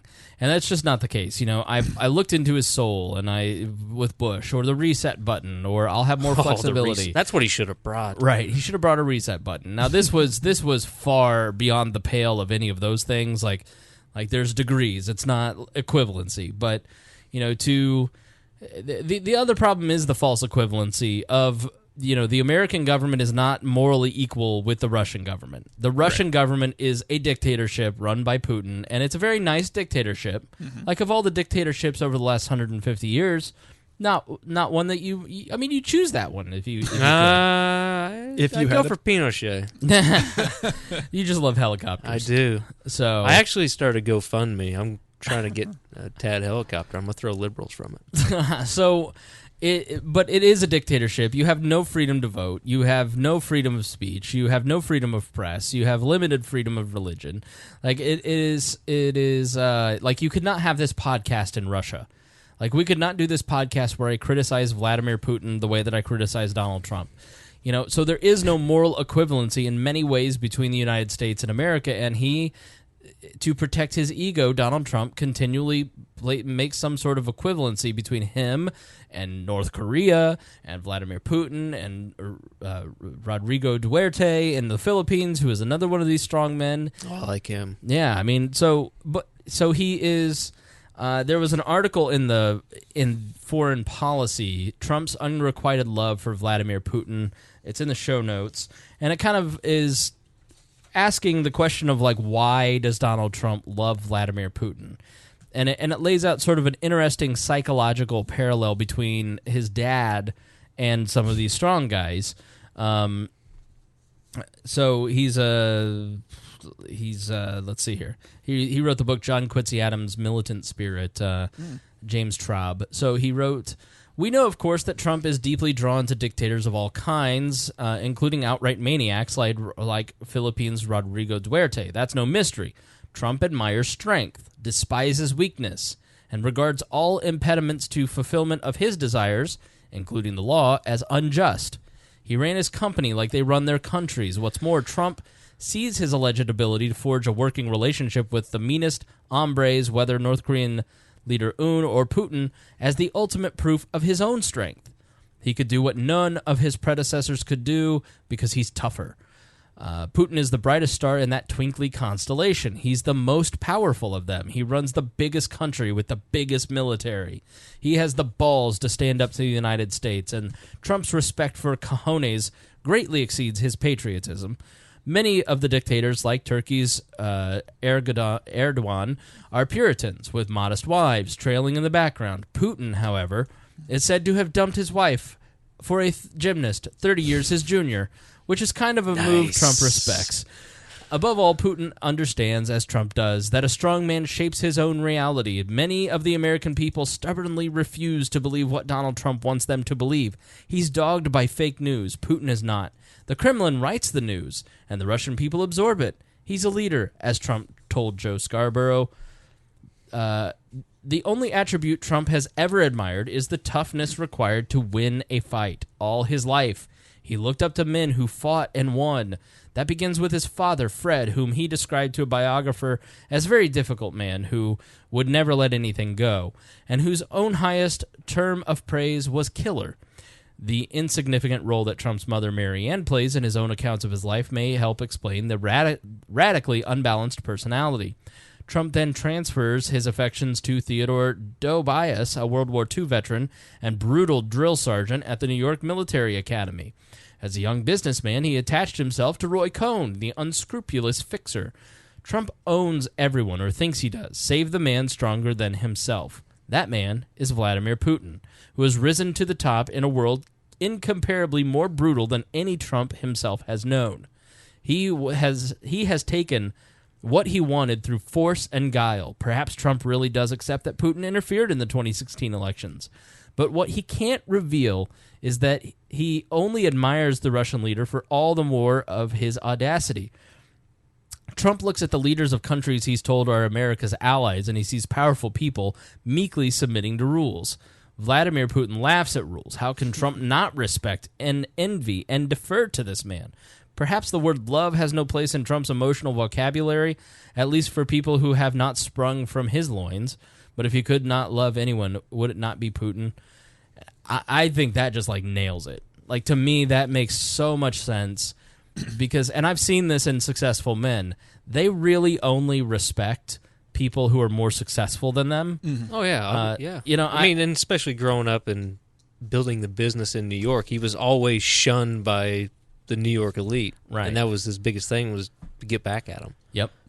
So, you know, are Americans to blame for the bad relationship with Russia? Absolutely. We have an attitude that we want to make every country operate like the United States of America, and we're willing to interfere in your country and your elections and in your sphere of influence to make it happen. You know, for instance, we supported in 2014 the Maidan uprising in the Ukraine and the overthrow of the Yanukovych government in the hopes of repeating this exercise in Moscow at some point. And this was orchestrated by Secretary of State Hillary Clinton. What? Yeah, it was the second American attempt to install a Ukrainian government hostile to Moscow. This is from an article called "Trump is Right About Who's to Blame for Bad Relations with Russia," which I will put in the show notes with the rest of these. Where's that one from? That is from Asia World. Found at antiwar.com today. So he's right in that we do play a part in our own misery, but he's wrong in just laying down and he's not acting in our best interest when he stands up and says, "Don't, hey, knock it off." So I think, like, I look at it and go, this is just Trump. This is what are we freaking out about? Is he a traitor? No. This is just like who you elected. This is who the American people elected. They elected a fragile. They elected their dad's golfing buddy, who's racist and drunk all the time and says dumb shit and just wants everything his way and smacks around his Asian bride. Like, that's who Trump is. Like, that's just how it is. Is it right? No, but I argued that from the very beginning, this is not who we should elect president. This is not who it should be, yeah. Because he's going to completely wreck everything, and here we are. Good. But at the end of the day, listen to Slow Burn from Slate, the podcast. He's still nowhere near as bad as Nixon. Yeah. Nixon was so much worse. Andrew Jackson was worse. Like, we've survived worse. Trump is abiding by legal rulings. Trump is abiding by congressional action. Trump is not. He has these tendencies, yes, but the American system is protecting us from Trump, and so we just got to get through it. The American system will survive. If it costs us, our reputation with the world never was lower than it was after Iraq, and then it built back up over time. And so if internationally we have some issues, it'll be fine. It's all going to be fine. Let's stop freaking out. He's not going to cause World War III. Nobody takes this joke seriously. Most importantly, Vladimir Putin. Capiche? Capiche. I don't know. Whatever you say, boss. Thanks. Whatever you say, Vladimir. So, dear leader, please. Dear leader is what we're going by? So Donald Trump is apparently ecstatic about it. He's like, he was beyond happy about his performance that day. He walked off. He was beaming. Everybody was like, how great was I? I did so well. Then he gets on Air Force One, clicks on the TV, and he sees everybody's heads blowing up. Yeah. So Donald Trump, he decides to walk it back. This is how Donald Trump walks it back the next day. Let me begin by saying that, once again, the full faith and support for America's intelligence agencies. I have a full faith in our intelligence agencies. Whoops, they just turned off the light. That must be the intelligence agencies. The lights dimmed at that moment. You guys okay? That's a message. That was strange, but that's okay. So I'll begin by stating that I have full faith and support for America's great intelligence agencies, always had. And I have felt very strongly that while Russia's actions had no impact at all on the outcome of the election, let me be totally clear in saying that, and I've said this many times, I accept our intelligence community's conclusion that Russia's meddling in the 2016 election took place. Could be other people also. There's a lot of people out there.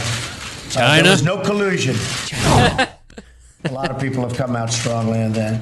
I thought that I made myself very clear by having just reviewed the transcript. Now, I have to say, I came back and I said, what is going on? What's the big deal? Here we go. So I got a transcript. I reviewed it. I actually went out and reviewed a clip of an answer that I got gave. A clip. And I realized that there is a need for some clarification. It should have been obvious. I thought it would be obvious, but I would like to clarify just in case it wasn't. In a key sentence in my remarks, I said the word would instead of wouldn't. The sentence should have been, I don't see any reason why I wouldn't, or why it wouldn't be Russia. So, just to repeat it, I said the word would instead of wouldn't. And the sentence should have been, and I thought it would be maybe a little bit unclear on the transcript or unclear on the actual video. The sentence should have been, I don't see any reason why it wouldn't be Russia. Sort of a double negative. So you can put that in, and I think that probably clarifies things pretty good by itself. So that's I have a positive, on numerous occasions noted our intelligence findings that Russians attempted to interfere in our elections. Unlike previous administrations, my administration has and will continue to move aggressively to repeal any efforts and repel. We will stop it. We will repel it. Any efforts to interfere in our elections. We're doing everything in our power to prevent Russian interference in 2018. And we have a lot of power. As you know, President Obama was given information just prior to the election, last election, 2016, and they decided not to do anything about it. The reason they decided that was pretty obvious to all. They thought Hillary Clinton was going to win the election, and they didn't think it was a big deal. When I won the election, they thought it was a very big deal, and all of a sudden they went into action, but it was a little bit late. So he was given that in sharp contrast to the way it should be. And President Obama, along with Brennan and Clapper and the whole group that you see on television now, probably getting paid a lot of money by your networks, they knew about Russia's attempt to interfere in the election in September, and they totally buried it. All right, so here's what he meant to say, okay? I will say this. I don't see any reason why it wouldn't be, but I really do want to see the server. So I will say this. I don't really... So do you think that Russia had anything to do... do you think that Russia had anything to do with it? I don't see any reason why it wouldn't be Russia. That makes it worse. He's really, like... He's just not had a bad few days this bad since Charlottesville. I mean, it's really stunningly bad, and it just...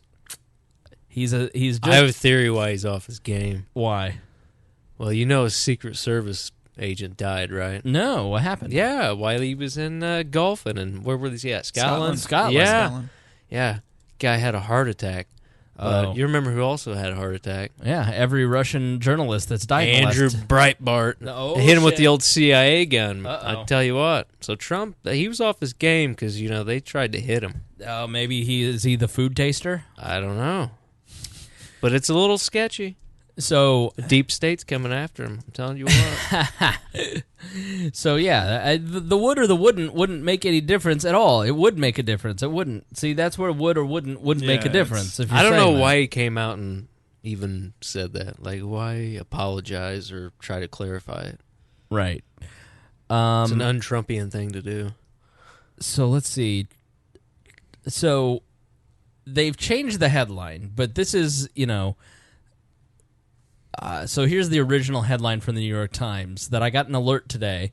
Russia is no longer targeting the U.S., Trump says, contradicting his own intelligence director. Now the headline says, Trump appears to say Russia is no longer targeting U.S. White House says he was answering a different question.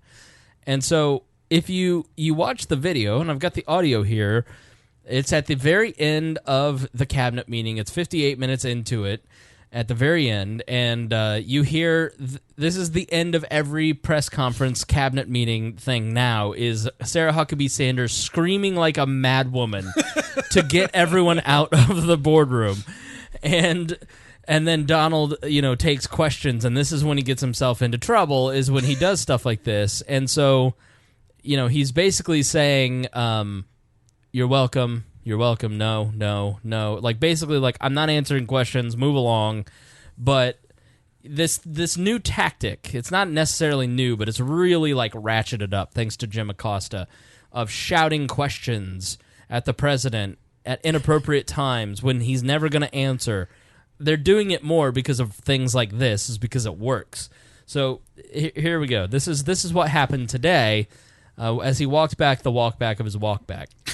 Long after it's Mike Pence. After we finish our work here, that will pay dividends for prosperity for the American people.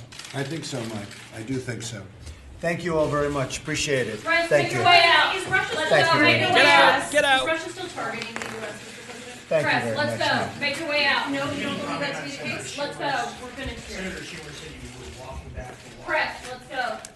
All right, so I'm going to play that again so you can hear it. I talked over it a little bit, but hear her ask the question, then he says no. Long after we finish our work here, that will pay dividends for prosperity for the American people. I think so, Mike. I do think so. Thank you all very much. Appreciate it. Press, Thank make you. your way out. Is Russia still Thank you very make your much. way out? Is Russia still targeting the U.S., Mr. President? Thank you Press, very let's much, go. ma'am. Make your way out. No, you don't believe that to be the case? Let's go. We're finished here.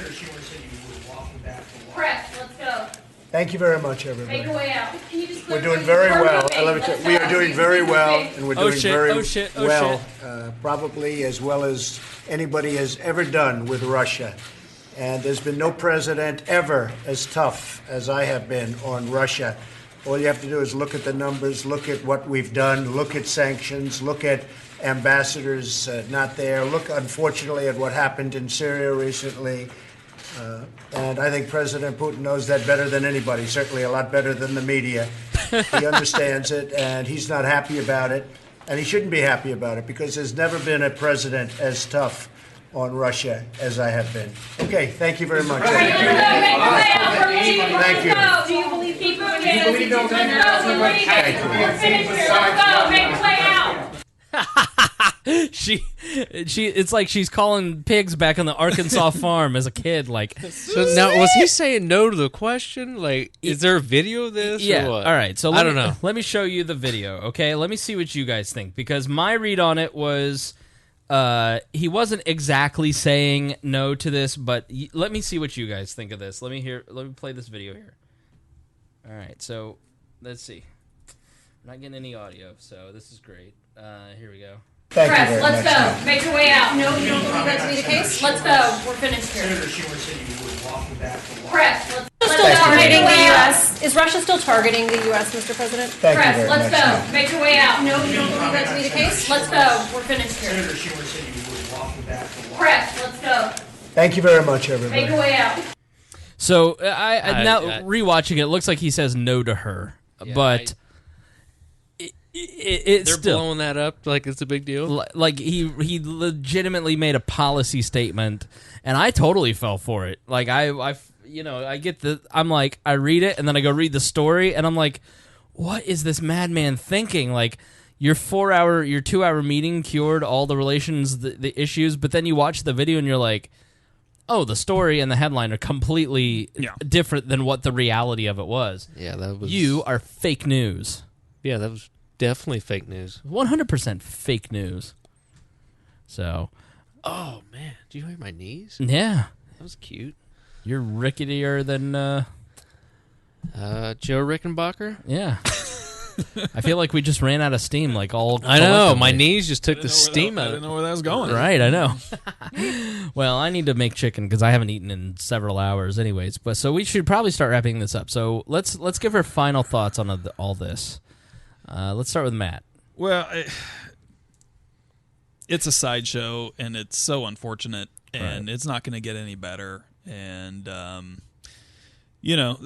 Trump is here as president because we've got a crappy system now.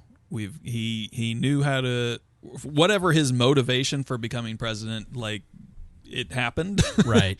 and his media savvy and TV savvy and brand savvy took advantage of all the the silly weak spots in the system, and here we are. And a weak Congress doesn't stand up to him on stuff weak like Congress this. doesn't help, and I don't see how this gets much better over time, right? So without something very massive or game changing kind of breaking, right? I mean, maybe he'll get a challenge from within the Republican Party in the primary. That could be helpful, but if they throw 8 people at him, then he'll be last man standing again. Right. And So, maybe we'll see some resignations. Maybe that would start to trigger some things and create some opposition. But I can tell you the left is doing absolutely nothing to help themselves in this cause. For sure. Because every time they scream, they play right into every narrative that he just takes advantage of. Yep. I mean, I was trying to, catch up a little bit and saw an interview with, I was watching, it was like a Sky News British show. And they interviewed some, former FBI, former CIA or whatever, and he lives like overseas now. And, he's making decent sense and all this type of stuff. And then he gets to the point where he says, basically like, Trump's base, and he didn't literally say this, but this is exactly how it'll come. Well, let me try to get it as close to what he actually said, right? He's like Trump's base, they don't get it. They don't have the same worldview as we do in Washington or London. Mm-hmm. And they don't understand the nuance of all this, basically, right? So, like, if you support Trump, you're stupid. Right.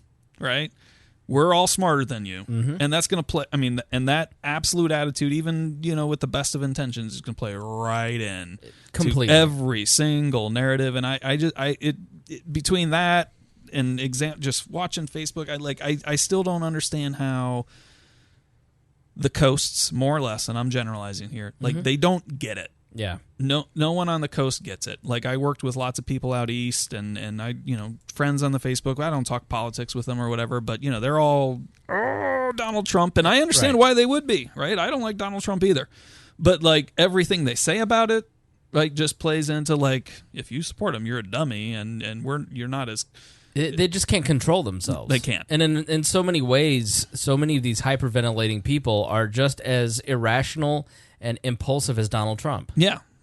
And so when people in the rational, reasonable part of the country go, okay, I'm not going to exchange one crazy, irrational person for another. Yeah, I get it. But, even these are more or less rational people that I'm talking about, right? But it's just the worldview is so different, right? And the caricature of what it is to be a Trump supporter, right, is it's too pervasive, right? And so, are we going to get something even wackier from the Democrats and a popularity contest? I don't know. We should just do it American Idol style or something, Well, Hillary is apparently laying the groundwork for 2020. Well, she just wants a campaign contributions. She's just as in denial as Donald Trump is about half the country not accepting that he's president. The left's absolute madness over the fact that they lost to Donald Trump. He couldn't have just won by legal means. He had to have somehow stolen the election. And it's as much of a conspiracy theory as Barack Obama is not an American. Yeah. He's a Muslim.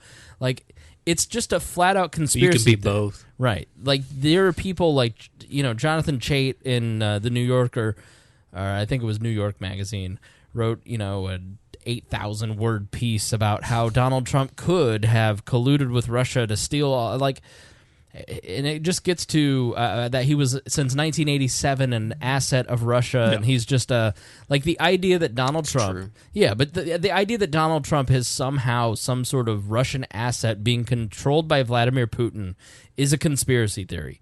Yeah. And remember how everybody mocked so many Republicans for so many years about Obama conspiracy theories. And the right, Manchurian candidate, right? And the right is just polite, so they don't do it back, and the media doesn't buy into it because they're all leftists. And it's a conspiracy theory that Donald Trump is compromat. But you have senators going around saying it, not to play politics, but because they genuinely believe that. And so it's not going to work. It's not going to end up playing. I don't buy that. I don't buy that the senators actually believe that. Right. They know that will play into their red meat. All right, fair enough. I think. But anyway, it's at least funny. It's entertaining as hell, I can tell you that. We're having a good time, aren't we? Oh, I'm having a blast. Could you imagine the misery? I don't know if I would want to have more fun or wouldn't want to have more fun. I'm not sure. Does it so I guess I'm at the point where I'm completely nihilistic about politics, and I don't know if it's because I'm a libertarian who's been around the libertarians too long, or if that'll make you nihilistic, or if it's because I've just become completely desensitized to all this. Like, I can't feel anything. Like, when Donald Trump stands next to the world's foremost brutal the most brutal dictator in North Korea, and then the second, like, in Putin, you just go, yeah, well, that's Donald Trump. Like, what did you expect when you elected him? Like, you expected anything other? Like, I can't get on the bus of being outraged every 3 hours. Yes. You know, I was outraged in 2015, and then it wore off, and then it's like, by the grab her by the pussy tape, it's just, I'm done with the yeah. Once he got elected, it was like, all right, well, this is what we get. Might as well have fun with it. It'll be a good 8 years. I can't do good it anymore. Content. I sure hope it's not 8. Oh, it's going to be. He's getting reelected. He's getting reelected at this point because because people like me who have been staunchly anti-Trump look at this and go, all right, if I'm going to have irrational and crazy, I'd rather have an irrational crazy person who's going to give me Gorsuch and tax cuts. I get that. Than Kamala Harris, who's going to be irrational and build this massive government. I think this is a center-right country. Yeah. Still, so he's getting reelected at this point if the Democrats keep doing what they're doing. If it's Joe Biden, even though he's 83, I think Biden has a chance at him. I do too. I think he's the only one because he's not left enough. He eats. Yeah, can he get through a primary? No. So, but you're going to have those. You might have enough progressives splitting the vote. Exactly right. Just like we had enough established minis splitting the vote to let Trump through. I don't know. I think it still remains to be seen whether someone in the Republican Party they'll be able to consolidate around a single opponent, because I think he could be taken down in the primary. I don't. It'd be tough. I'm not saying I wouldn't put better than 50% at it right now, but I think we have more likelihood of that happening than we've had against any incumbent president in recent memory. But he would have whoever would come out would have to. I mean, Trump would eviscerate him before they even got to that point. Trump fights so dirty, and Republicans can't do it the way that Trump does it. It's not a fair fight, and so it just wouldn't like, because the backlash from their own constituents, they couldn't. It's like, I don't know what the right profile would be. Right, right. Like Rubio folded in a heartbeat. Yeah, the second he tried to do Trump, 2 days later he was apologizing with weeping. Yeah, but he shouldn't have tried to do Trump, because that's the thing. Somebody's just got to come at it with grace and lack of preachiness. Also with lack of preachiness. Like, Jeff Flake gets so old. Like, I can't hear Jeff Flake and John McCain anymore. Like, we get it. You're better than Donald Trump. Fine. Yeah. Yeah, I don't. Yeah, I'm not putting it better than 50% at this point, but boy, I'd like to see it. I can't. Makes for fun politics to watch, though. Dude, Greg said it all the time. Can you imagine how boring this show would be if Hillary Clinton were president? How boring, how miserable we'd be every single episode. Like, well, we're against this. So I'd be like an anarcho-capitalist show. I'm down with the state. Well, at least it should start getting interesting in January, right? Yeah, no, I mean... maybe even December? Cory Booker, Kamala Harris, Elizabeth Warren, Bernie Sanders all are gearing up and Joe Biden are all gearing up their runs. Hillary Clinton is floating the idea that she'd run again. And that's just the starter pack. There's going to be 5 to 10 other people who are going to take a run at it. Yeah, so, I'm talking official, like, it's on. Right. Type of stuff, right? Buckle up, baby. We'll start getting debates, like, about less than a year from now. Should be. In 2019? Mm-hmm. Well, the election's... yeah. Primary debates. Next summer. Yeah, it'd be next summer. Yeah. Holy shit. Oh. Dust your campaign microphone off. Well, we gained 5,000 downloads an episode because of that election. Yeah, you got the Tad Western bump. That's right. So if we can quadruple our audience again in 2020, I'm all for it. So I can't wait. Heck yeah. No, it'll be it's we'll watch the circus. Tad Western, final thoughts?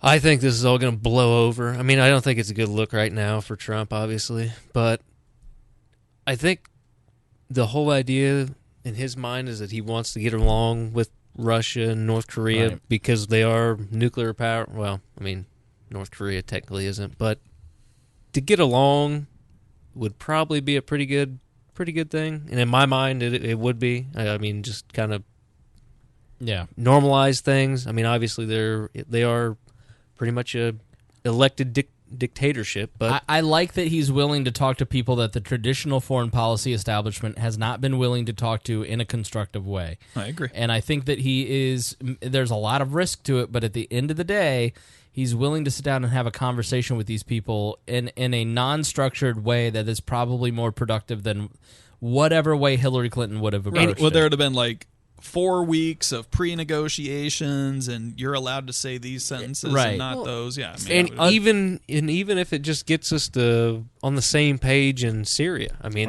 that right there is worth it. A new nuclear treaty. Trump floated that he was ready to sign a deal with Putin, abolishing, or reducing nuclear weapons. Which I read an article yesterday about how Trump was trying to. I mean, he was working on the Palestine and Israel conflict back in like 1987. He said that would be the greatest deal of all time. Right. Which, I mean, good luck, but no. At least he doesn't want. He sees obviously peacetime to be better for business. I mean, from a business standpoint. Yeah, he's dropping bombs just at the same rate that his predecessors were, but he is at least. Maybe he'll make peace cool again in certain quadrants of the Republican Party. Well, I don't think you want a crazy Trump going all balls to the wall, warlike. I mean, I don't. I think you think Nixon madman card. Yeah, you think Trump right now is bad. I mean, could you imagine if we were at war, or God forbid that something broke out? Well, I'll piggyback off of that. If you've got anything else, go ahead. Anything else going on? I think this will blow over. I think Trump will find his new something next week will happen. I mean, we got Supreme tomorrow. Yeah. But the Supreme Court's going to be voting next week. I think. I mean, and so that'll take the news cycle for a while. So my final thought is basically calm down, because at the end of the day, Trump has put sanctions on Russia. He has taken steps to protect the electorate from Russian interference. He's increased, his administration has done a lot of things that are anti-Russia. And so the system is working in a lot of ways. He's respecting the system in a lot of ways. He just says things. You can't listen to the words that Donald Trump says. It is the actions of the administration that count.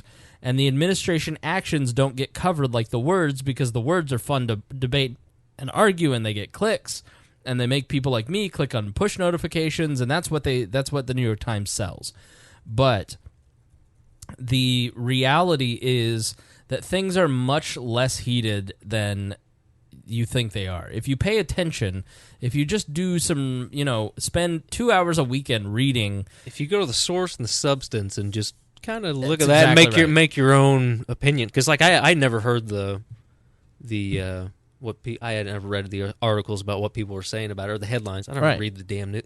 I'll just go watch the full video on YouTube, and I'm like, what the hell is everybody freaking out about this shit for? So, did he do the right thing? Absolutely not. Did I ever expect Donald Trump would do the right thing? Absolutely not. So I'm not surprised. My expectations are failure with Donald Trump, and I got exactly what I expected. But when he lands the win, right, then it's good. Listen, when he does something good for liberty, I'm all for it. But in this case, I think in terms of liberty, it's neutral, because he didn't sign anything. There was nothing that is the force of international law. He talked with Putin about a lot of really good things. The thing that people are freaked out about is appearances and strategy and the words that were said. It's like, not, I know everybody says, words are so important in diplomacy. And with not as much. And with the banner of the whole Russian collusion thing hanging over it, it's just takes it to another level. Right. Like, Vladimir Putin walked away the winner of this summit. It's like, this is not the fucking Super Bowl. There is no winner or loser. It's like, that's where Donald Trump, in some respects, has a much more mature approach towards these summits than the media and even somewhat the foreign policy establishment, like the Council on Foreign Relations. He's like, yeah, I'm going to go feel the guy out. I'm going to go have a conversation with him. I'm going to go see what he's like. He sees it as a business lunch. Right. Whereas the media is going, who won? It's like, there is no winner or loser. This is just an evolving discussion about a variety of issues. So it's just not as deep or as scary as the media makes it out to be. And you just got to, ironically, to break that, you've got to read more of it. And you got to read into it. And then the real winner of the summit was Barron because he got that sweet soccer ball. But it's bugged, right? I would imagine. Laced with arsenic. Yeah. Yeah, wash your hands, Melania, after you touch that. Trust me, Melania ain't touching no balls in the White House. Oh, shit.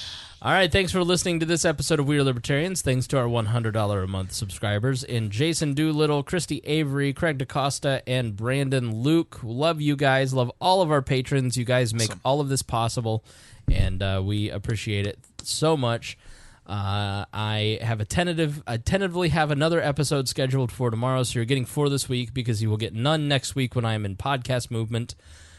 That's a big podcasting convention, so I'm filling you up on this week when I've got the vacation time. So hopefully my voice will last. But if I don't see you tomorrow, if for some reason the interview falls flat, we're doing a From the Swamp episode, and Rob has a very crazy schedule. So if he falls through, then I will see you in a couple weeks. If not, I will see you tomorrow.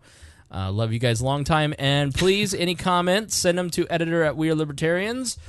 And until then, Tad, I'm going to let you do the sign-off. I don't know. I don't have a sign-off anymore, but I'm going to let you close the show because I have the biggest broadcaster in all of Turkey on the show, and I'd be remiss if I didn't let you close this episode. Well, remember, everybody at home, to keep them holstered unless you're ready for a shootout. Thank you for listening to this episode of We Are Libertarians. I'm amazed you made it to the very end, and I appreciate that. And that means that you were a true fan of We Are Libertarians, and any true fan of We Are Libertarians should listen to our other podcasts. We have a whole network of shows. We have The Chris Spangle Show, where I talk about many of my varied interests that aren't political, a lot of podcasting talk, if you're interested in getting involved in podcasting. The Brian Nichols Show.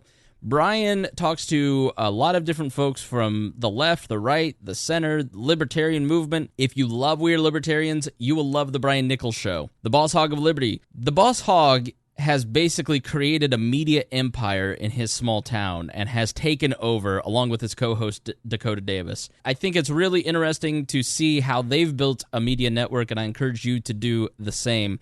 Upward Political Training. It's a podcast where I've put a lot of training for libertarians on how to spread the message.